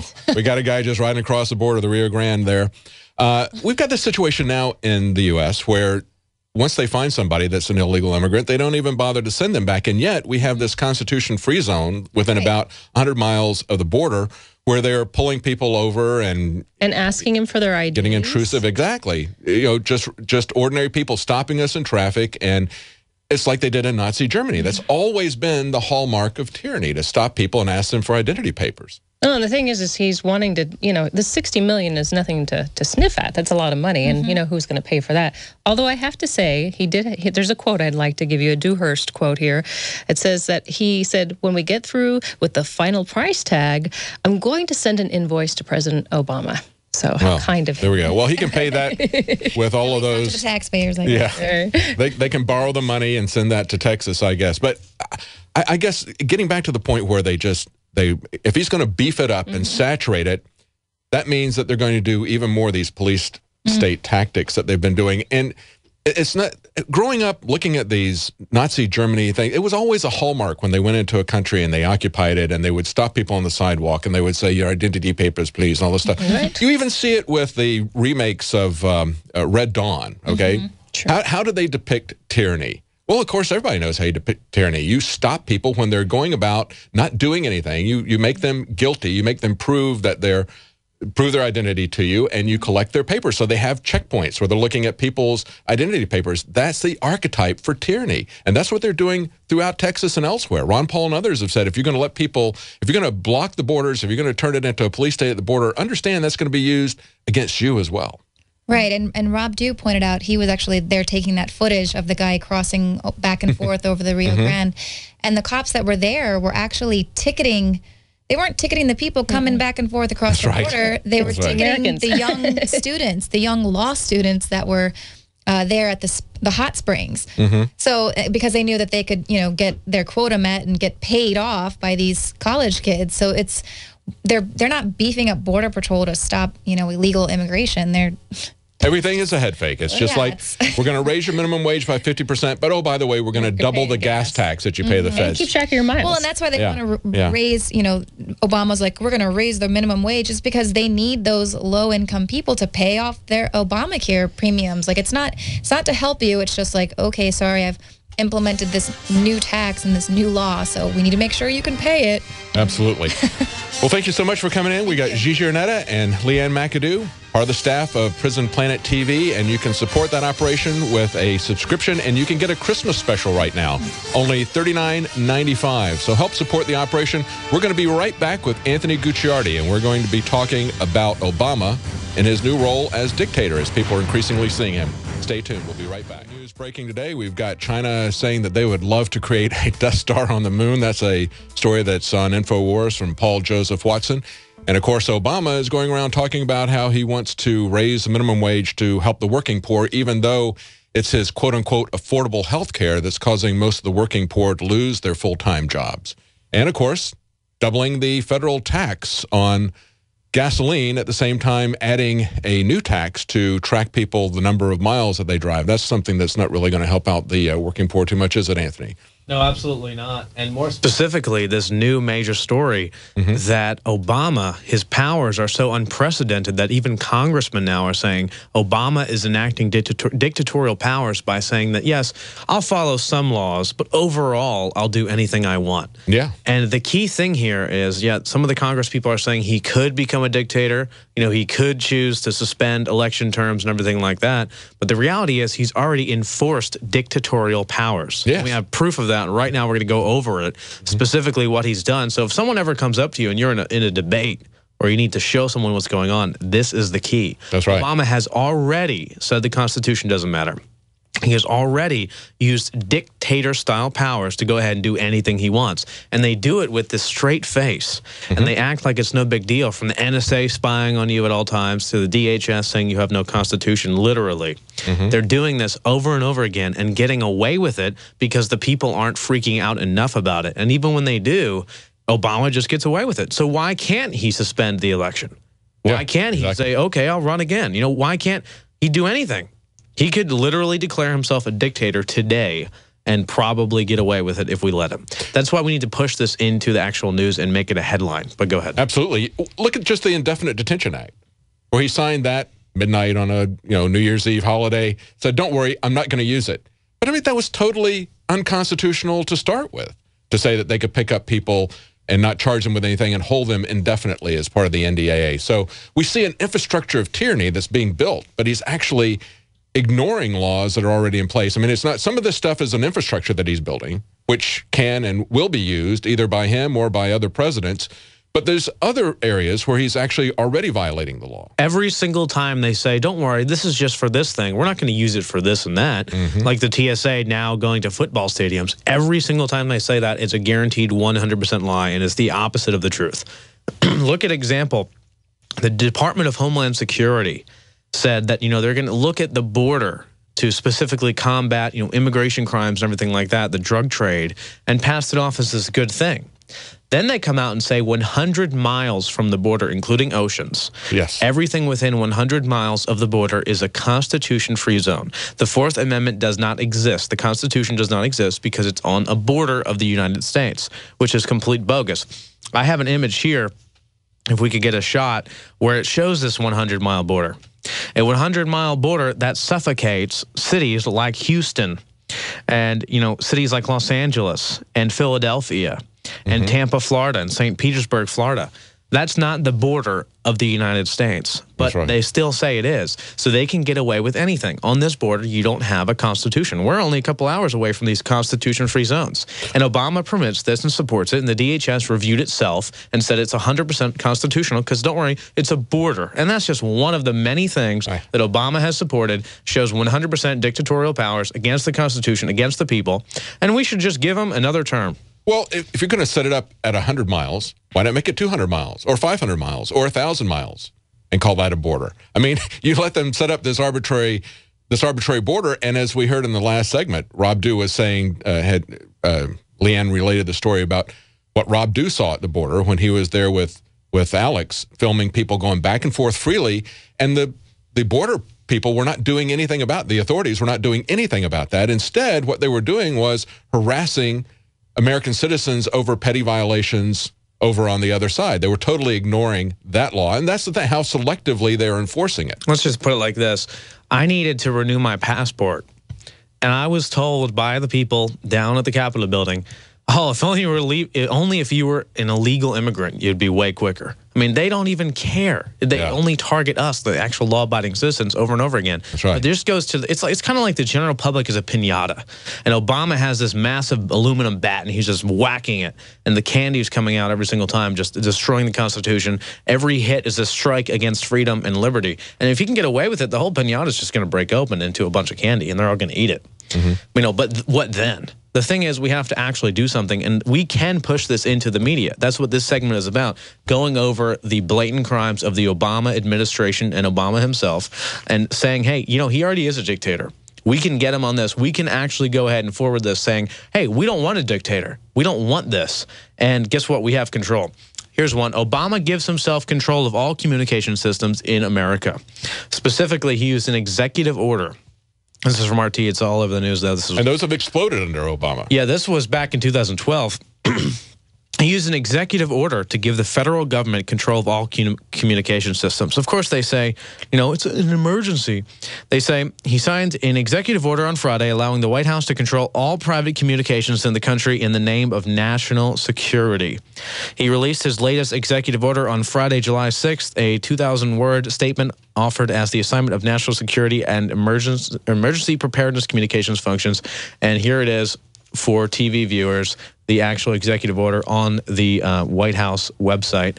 So executive orders have been abused over time to give someone dictatorial power in the face of opposition from Congress, which is increasingly, as they're admitting, becoming irrelevant. And it's interesting that that individual, Zimmerman, wrote an article, and I believe it was the Washington Times, saying that we should give Obama another term and that we should eliminate term limits and Obama should be a dictator forever.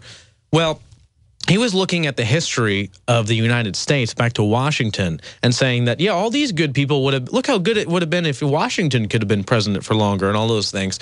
He really needs to look back to Rome. And we're facing a Caesar-type scenario.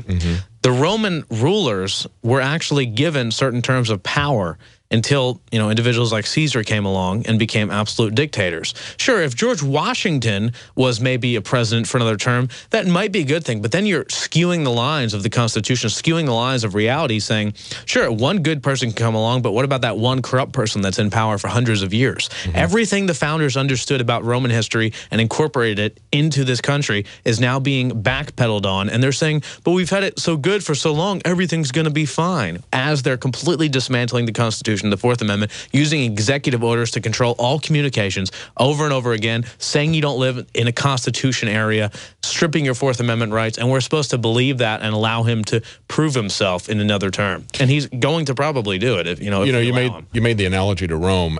I think the point at which our Caesar crossed the Rubicon really was with the Patriot Act.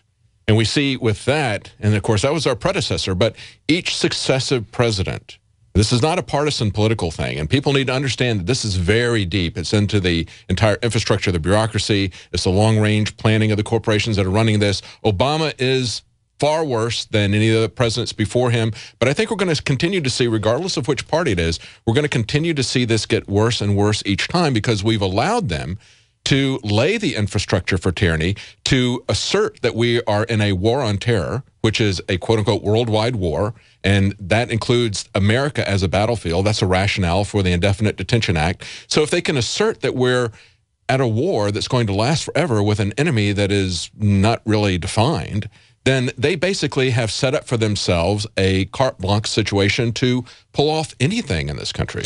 They're building themselves a proverbial house of tyranny, and each individual president is laying about 5 blocks onto the house. And the foundation has already been set by various government organizations and private sectors. They're laying the blocks. So we're looking at the blocks and freaking out that they're building the house when the house has already been built and will be continued to be built if we don't do something about it.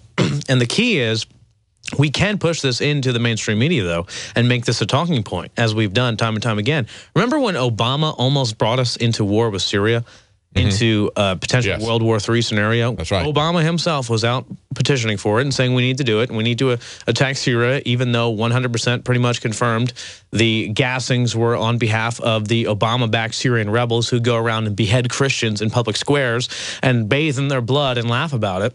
Really good guys. And of course, we had former congressmen like Kucinich saying that we're going to that we're going to be the Air Force for Al Qaeda. Yeah, and Lindsey Graham saying we're going to be nuked if we don't attack Syria and Iran as well. That's right. So we have a president now that is sparking World War III, and everyone that I talked to, I think the polls against it were 90-something% against going to war with Syria. Yet he was still pushing it over and over again. I mean, that enough is reason alone. Hey, this insane dictator-style lunatic is pushing us into World War III, but that's not enough. He's shilling for the NSA, talking about how great it is that they track everything we do, dismantling the Fourth Amendment. The DHS is great, and they're also destroying our Constitution at large, not even just in amendments individually. So I'm putting forward proof that Obama is not just, beginning to become a dictator and enacting dictatorial powers. But this has been ongoing for years, years and years and years. And it's time to put all this information forward and say, hey, we don't want a dictator in this country. We're not going to stand for that. You know, there's bigger issues as well, but at the same time, this is the key. If we can destroy and dismantle the system, that house will never be built. And I think it's key that we can win on individual battles like Syria. But now we're starting to see people talk about the bigger picture, as we saw with these hearings where Jonathan Turley was there. And we're going to talk about that right after we come back. Can we get beyond this left-right paradigm spectrum that they use to manipulate us? We'll be right back with Anthony Gucciardi, and Alex Jones will be calling in. Stay tuned. We can see this happening going back very, very obviously with the Patriot Act under George Bush. And it's sad to see people that were opposing it under George Bush following into it and saying it's okay as long as Obama's doing it. You know, he's a benevolent dictator if he's in my party. And we see the Republicans doing the same thing. The way they're playing is with this partisanship. But we're now seeing people saying things about Obama's dictatorship that we've never seen before. And I thought this was an interesting exchange that's on Real Clear Politics between a Republican congressman and a law professor from George Washington University, Jonathan Turley. And the congressman is Bob Gudlate, I think is how you pronounce his name, from Virginia. And what he said was that the balance of power is not about keeping one branch of government from usurping another. He said it's about protecting the liberty of Americans from the dangers of concentrated government power. And then Turley came back and said, yeah, that's exactly, he's doing exactly what the Constitution was designed to protect. He's becoming the very danger the Constitution was designed to avoid, and that is the concentration of power in every single branch. There's no question. And let's just put it like this. There's been a systematic configuration of tyranny over the past several presidents in a real concentrated way, and they've been building this house of tyranny, as we talked about before, each one laying a certain amount of blocks into it. But never before have we seen such a heavy concentration of just a nuclear fusion of tyranny as we have with Obama. And to put that into perspective with real hard evidence, the writer of the Patriot Act, the one that actually wrote it up, he is actually petitioning now, saying that the NSA is so out of control that not only does it violate the Constitution, but we have a serious, serious threat that he's never seen before. The guy that wrote the Patriot Act. Yeah. I mean, come on. George Bush was, no question, bad, very terrible, absolutely tyrannical in many ways. Now we have Obama, who is just the capstone of this pyramid. I mean, this is...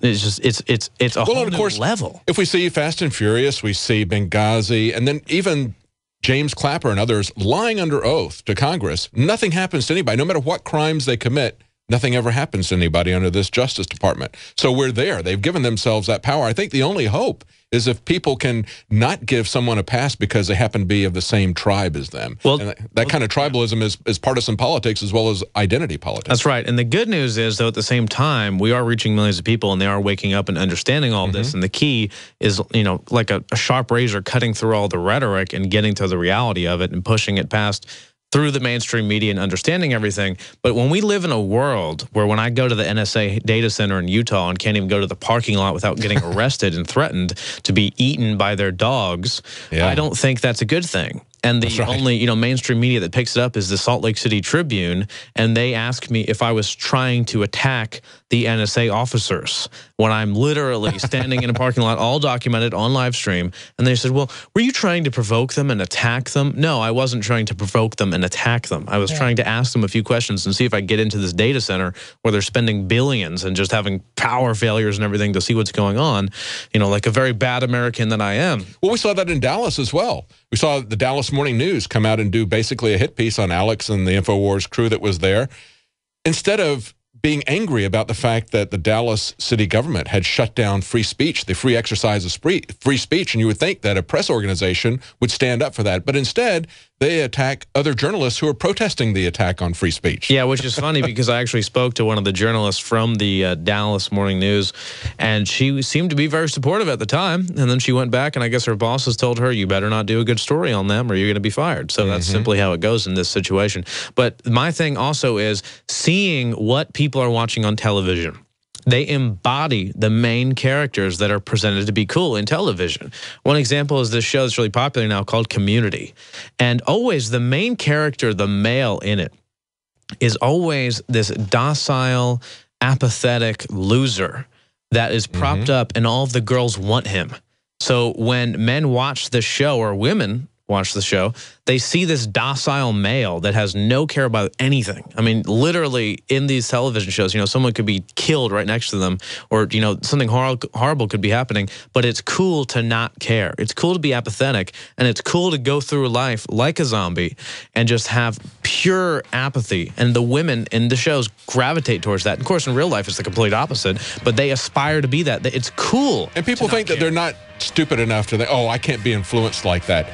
That's what advertising is about. Why do you think the big mega corporations spend millions of dollars? Is because if they can show somebody that's beautiful using their product, that subconsciously has an effect on you. We'll be right back with Anthony Gucciardi, and Alex Jones will be calling in, so stay tuned. Prison Planet TV, which is funded by your subscription. That's our budget there for Prison Planet TV and the nightly news. But we also have products that we sell. We could do this as a government subsidy like some media operations do, or we could find a billionaire sugar daddy. But we've determined that what we're going to do is to bring you great products that are going to help you in your life, help you with the nutritional problems that we've identified, the things that we see that are environmental threats to your health, to your family's health. And we've got Anthony Gucciardi here. Now, Anthony, you've got a couple of new products that we've just put on InfoWarsLife.com that were exclusively developed for InfoWars by you and Dr. Group. Tell us about these. Exactly right. So as many of you are probably aware, I founded naturalsociety.com, the third largest natural health website, and I teamed up with Dr. Group.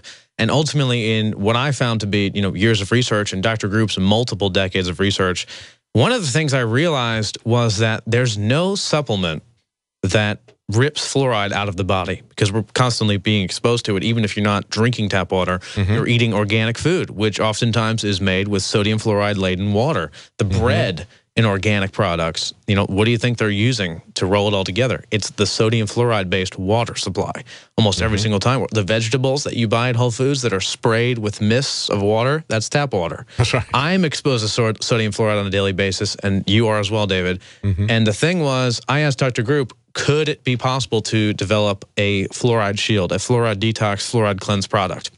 That was in 2012. And he said, yes, it is possible. We got with Alex and we looked into it. I mean, I think he spent just 500 hours just looking at the ingredients that could be possibly used for this. Over thousands of them. He selected about 6 of them that are absolutely key, with tamarind, cilantro, zeolites. The zeolites actually latch onto it so it can go out of your bloodstream. And Fluoride Shield was the result, which is exclusive to InfoWars Life. There's no other product like this. Just started selling it, right? Just started selling it yesterday, and we have a limited supply. We will be able to get another one in 4 to 6 weeks. So you could either get it today, or you will have to wait up to 6 weeks for new products.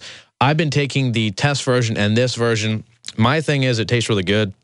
We've been giving it to other people around here, and it not only does it taste good, but the key thing is that it actually works. And we have a breakdown on InfoWarsLife.com, Alex's video introducing it, as well as you click on Fluoride Shield and you can read about how each individual ingredient works and what it is and everything like that.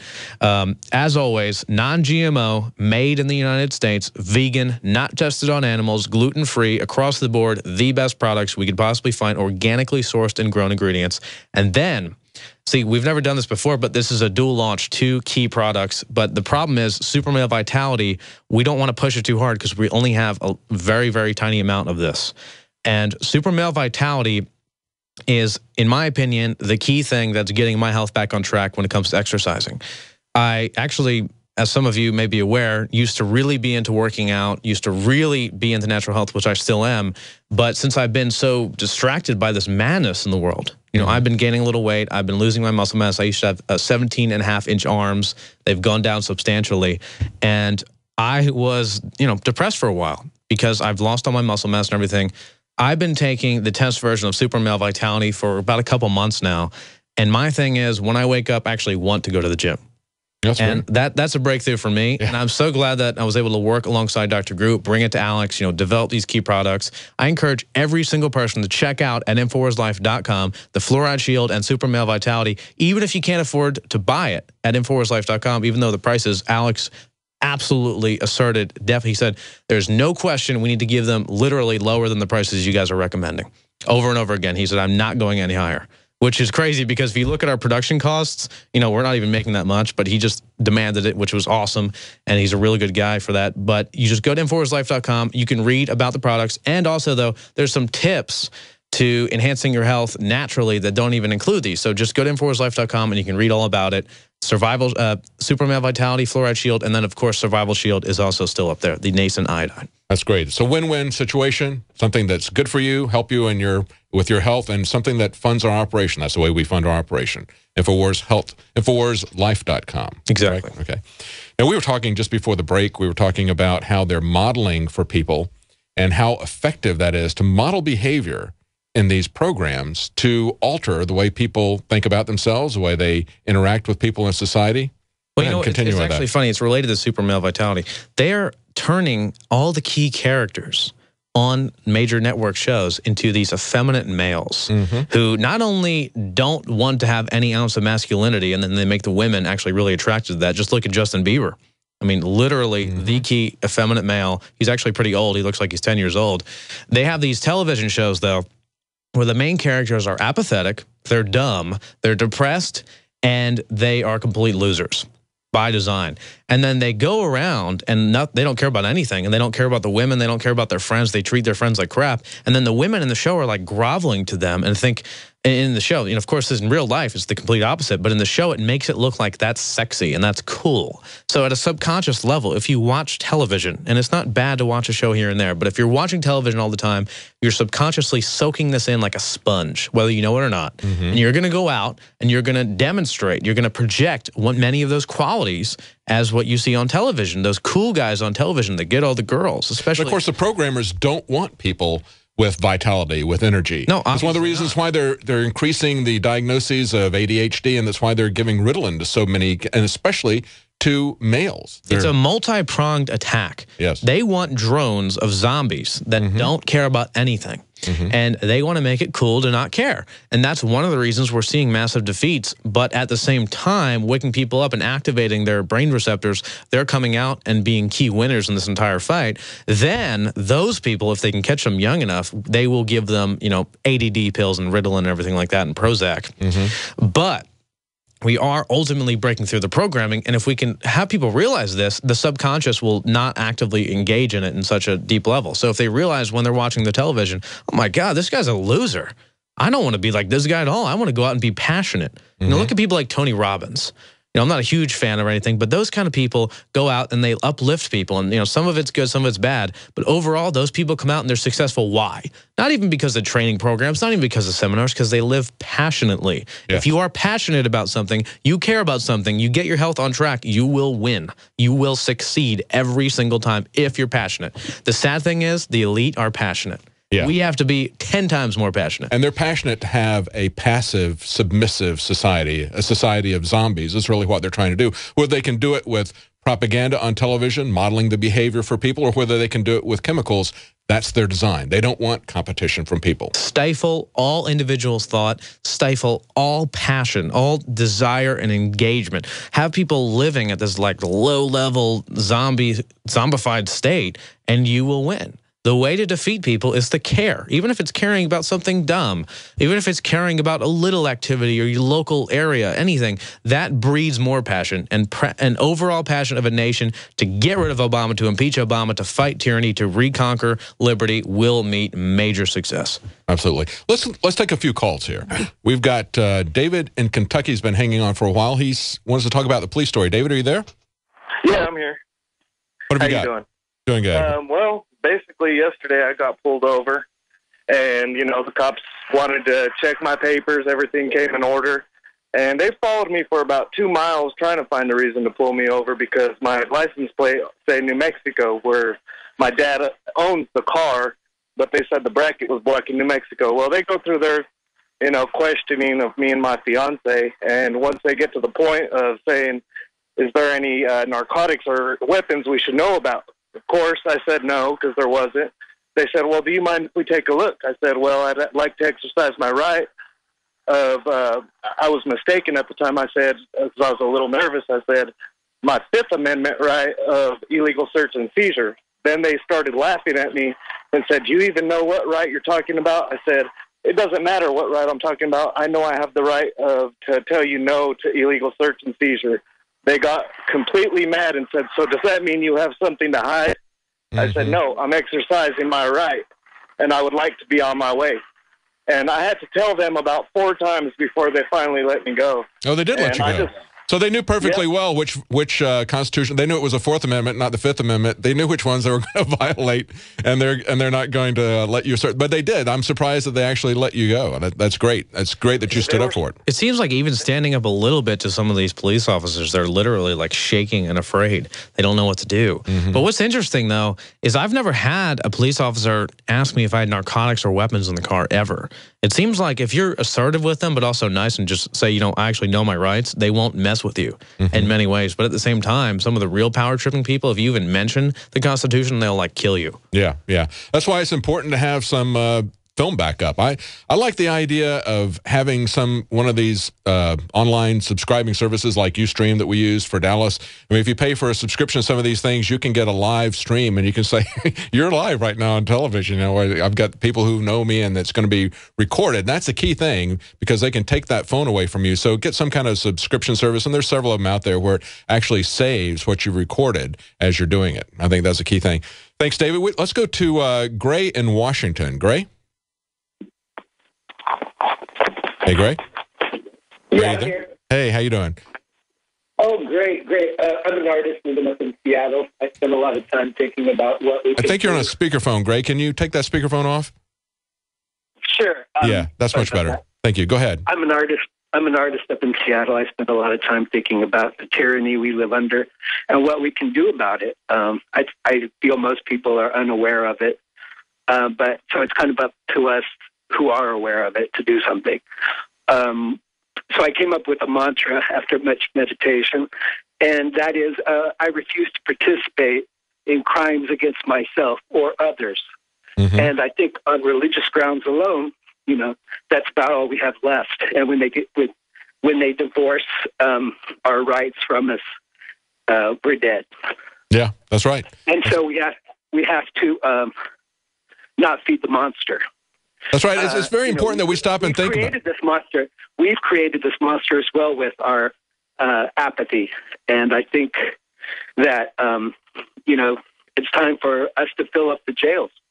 That I think is very important what you just said, in the sense that Alex will say to the police, you've got to live in this kind of society that you're building. And when we were talking to Noel Sharkey the other day, I was saying that it's important to make these problems of what robots could be used for, and the way that they could be used to conduct war against populations, for civil unrest. But we need to talk to the engineers. It's not the politicians so much that I think we're going to get anything from, but we need to talk to the people who are actually making this possible, just like talking to the police or talking to the sheriffs and saying, this is a society that you have to live in. Think about the ethical consequences of what you're doing here when you create this robot for DARPA. This isn't simply a science project. This has real-world ethical consequences that are going to be far-reaching for you and everybody that you know. Not to mention, you're actively participating in this entire beast system when you are apathetic or when you feed into it. For example, when you go, and you go and watch television all day and watch the mainstream news,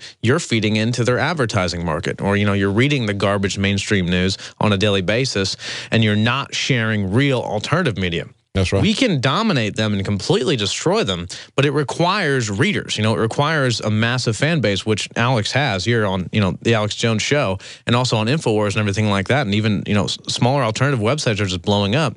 But if you're feeding into the system on a daily basis, or if you're a government worker and you know what you're doing is wrong, I mean, some of the NSA people send emails and say, I know what I'm doing is wrong, but I have a family to feed. Well, guess what? I mean, first of all, you're feeding them GMOs and garbage that the government's giving you anyway. But on a secondary basis, you're not going to be feeding them for that much longer if, you continue to destroy this country and run it into the ground. You're part of the beast system. You are actually to blame when you're feeding into it. The only answer is, you're right, the caller's right. The only answer is to not partake in any attacks against ourselves and others. Because guess what? When you're with that system, you're attacking yourself too. On average, I think the biggest targets by the establishment are those that work with them: the police, the military, and the government workers. All three of those categories of people are under complete siege in ways that us, citizens that are in those categories don't even understand. From the actual shots to the testing to the insanity. testing plutonium and syphilis and all this insane stuff, the anthrax shots, they're actually being hit and targeted way more than we even are. And we've seen the absolute contempt for people in the military from those in power, like that enact that kind of says agenda. Their dogs, exactly, to be used in foreign policy. They think saw they're that link. complete trash, and Absolutely. they join in. And I'm not, and they treat them like animals. Yes. There's a lot of great military listeners and everything like that. They're awesome people. I'm saying you don't get power from joining the system and thinking, oh, well, right. I'm in the system, so you guys are losers, and I'm just trying to feed my family, and I'm ultimately powerful. You need to Those people don't understand get it. that they have nothing but contempt for you. And once they put in the robotic police force, the first people they're going to come after are the police. It's just like when a dictator comes in, the first people he goes for are the congressmen that he wants to get out of. I mean, we've seen that over and over again in history. Well, not to mention, if you talk to a high-ranking police officer, they'll tell you the veterans, they're afraid of the veterans. The government issues warnings. Yes. Because they gave them the training the government gives to the military personnel, and they're afraid to even unleash them on society, because then they say, oh, the veterans, they know how to use this, they know how to create a bomb, they know how to blow up a bridge, whatever, all this stuff. So they demonize them over and over and over again. So first they bring you in and say, yes, you're a great asset to the country. And then they betray you and say, you're the #1 enemy. That's right. All the police forces have been put on alert to, always watch out for veterans, because they've been trained by the government in the same training, and they're deathly afraid of anyone they've actually trained. That's right. We see that happening over and over again. Thank you, Gray in Washington, for calling. Let's go to Purple in Arizona. Somebody named Purple. Purple, you there? Yes. Hey. Hi there. What's on your mind? In Arivaca, Arizona, we're having a march on the Border Patrol checkpoint. There is a website for people to sign a petition anywhere in the country. Get on this website and sign the petition. There's 2 meeting places for the march, and it's on December 8th, this coming Sunday, in a couple of days. And every Sunday after that, there's going to be a meeting of, what is it called? Just a planning meeting. So what are you guys standing for exactly? You're against what are you against? Okay, the Border Patrol checkpoints. And what are they? All across, all the way to Texas. Are they stopping you, suspending the Fourth Amendment in your area? Is that what you're protesting there? Yes. What we were talking about before about the Constitution-free zones? So you're living in a Constitution-free zone, you mean, where you have no Fourth Amendment? I'm a couple miles from the border, and I'm in Tucson's enveloped. Well, did you know that the DHS says exactly where you live, that you don't have a Constitution? I do understand that, and that's what we're going to do. We are going to have our Constitution and march on them and hand them the petition this Sunday.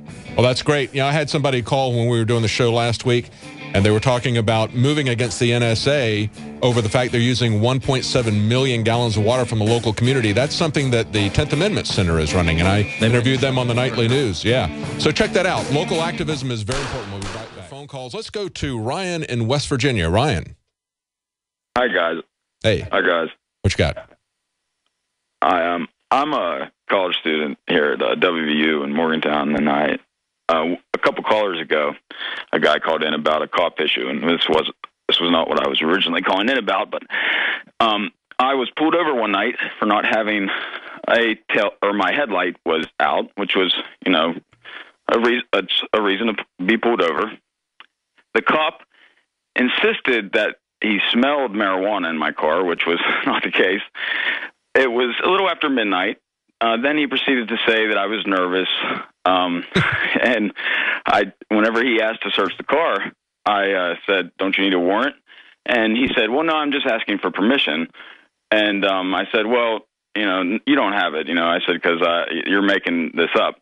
And it was like, somebody let the air out of me. He completely looked like he was deflated, looked down. He said, "Well," he said, "I'm going to have to let you go." He says, "Because the dog's eating right now," or something like that. There you go. Yeah, I mean, the cop issue around here is unbelievable. He didn't tell you the dog was going to eat you? When I went to the NSA and we were arrested, he told me that, I'm lucky that I didn't go up to the actual center there, the little building where there was parked cars and stuff, because the dog would have completely eaten me if I went up to the little area over there. So I'm surprised he didn't tell you that the titanium-toothed dog was going to kill you. Well, you know, I think it's important to always just stand up for our rights, even if they take us down, even if they ultimately prevail. I mean, just like going through the airport, you know, I just will not cooperate by going through the machines. I'm going to make it a little bit more difficult for them, even if it makes it more difficult for me to go through the pat-down. You know, we just have to stand up for our rights. Let's go to, let's go to Craig in New Mexico. Craig? Hi. I have a police issue also. Back in the spring, I went to the pharmacy and I was carrying my gun because there's always junkies asking people if they have anything good for sale. And an undercover cop was behind me, and who actually, said hi to me and shook my hand at the time, and I didn't realize he was a cop until I was leaving, and the pharmacist told me that I had an undercover police officer behind me when I was leaving for whatever reason. And as I left, he told the cop who I was, who went back to the station and looked me up, found that I had a ticket that I had paid. Everything was cool. He came to my house, said that I had a warrant out for me for not paying the ticket. I showed him the courtroom paperwork and the canceled check. They still hauled me off to jail.